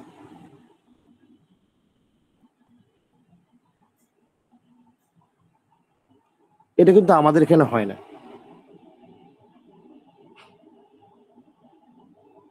গুরুমুখী বিদ্যা খুব কঠিন সাধনার জিনিস। তো আমি যখন তাকে প্রশ্ন করছি যে যিনি আপনাদের তন্ত্র শেখান উনি কি সাম্রাজ্য না ক্রমদীক্ষা কিসে আছে, উনি আমাকে উত্তরটা দিতে পারলেন না, সদুত্তর বাদ দিলাম। আরেকটা সংস্থার কথা বলবো, নাম বলবো না, ওখানে একজন শেখাতেন, তিনি ছেড়ে দেওয়ার পর আরো অনেক পরিবর্তন হয়েছে, বহু জ্যোতিষ এসছে। শেষে তিনি 2 বছর নিজে জ্যোতিষ শিখেই জ্যোতিষের ক্লাস খুলে বসলেন। শুনুন, জ্যোতিষের এমন একটা জিনিস, জ্যোতিষ আর ডাক্তার যত প্র্যাকটিস করবে, আর ক্রিকেটার যত প্র্যাকটিস করবে তত খুলবে। ক্রিকেটার আজ সৌরভ গাঙ্গুলি, সচিন টেন্ডুলকার বিশ্বজোড়া নাম কেন? তারা ঘাম ঝরিয়েছে রীতিমতো, দিনের পর দিন প্র্যাকটিস প্র্যাকটিস প্র্যাকটিস। ডাক্তারকে চেম্বার করতে প্র্যাকটিস করতে হয়, তারপর পারেন বিভিন্ন ইসে, তেমনি জ্যোতিষকেও প্রচুর প্র্যাকটিস করতে হবে। একটা জ্যোতিষ হতে গেলে তার কাছে সব থেকে বড় জিনিস হচ্ছে ডিগ্রির থেকে হচ্ছে অভিজ্ঞতা কত বছরের। আজকের দিনে শাস্ত্রী, ভারতী, আচার্য, তারপর অমুক তমুক কত রকম পাওয়া যাচ্ছে। অনলাইন খুললে এমনও হচ্ছে যে পয়সা দিলে আপনি সব পাবেন, কিন্তু বঙ্গীয় নবসংগীত দৃষ্টি ওটা হয় না। আপনারা কেউ যদি পরখ করতে চান আননোন নাম্বার দিয়ে ফোন করে চাইবেন, দেখবেন তো আমাদের কোনো অ্যাডমিন এটার পক্ষে আছে কিনা একটু দেখবেন। তো প্রকৃত শিক্ষাটা নিন। প্রত্যেকের কাছে একটাই কথা বলবো, যে সুযোগটা আমরা নিয়ে এসেছি সময় নষ্ট করবেন না। একটাই কথা বলতে পারি, চালের দাম যত বাড়বে কোর্স ফি কিন্তু তত বাড়বে, কারণ সকলেই পেটের জন্য, পেট বিনা কিছুই নাই। কথা বলে আজকের ক্লাস এখানেই শেষ করছি। সকলে ভালো থাকবেন। আচ্ছা, আরেকটা জিনিস স্যার জিজ্ঞেস করুন, সকলের ক্লাস কি পছন্দ হয়েছে সেটা একবার জিজ্ঞেস করুন। তাহলে ক্লাস কি হয়নি সেটা তো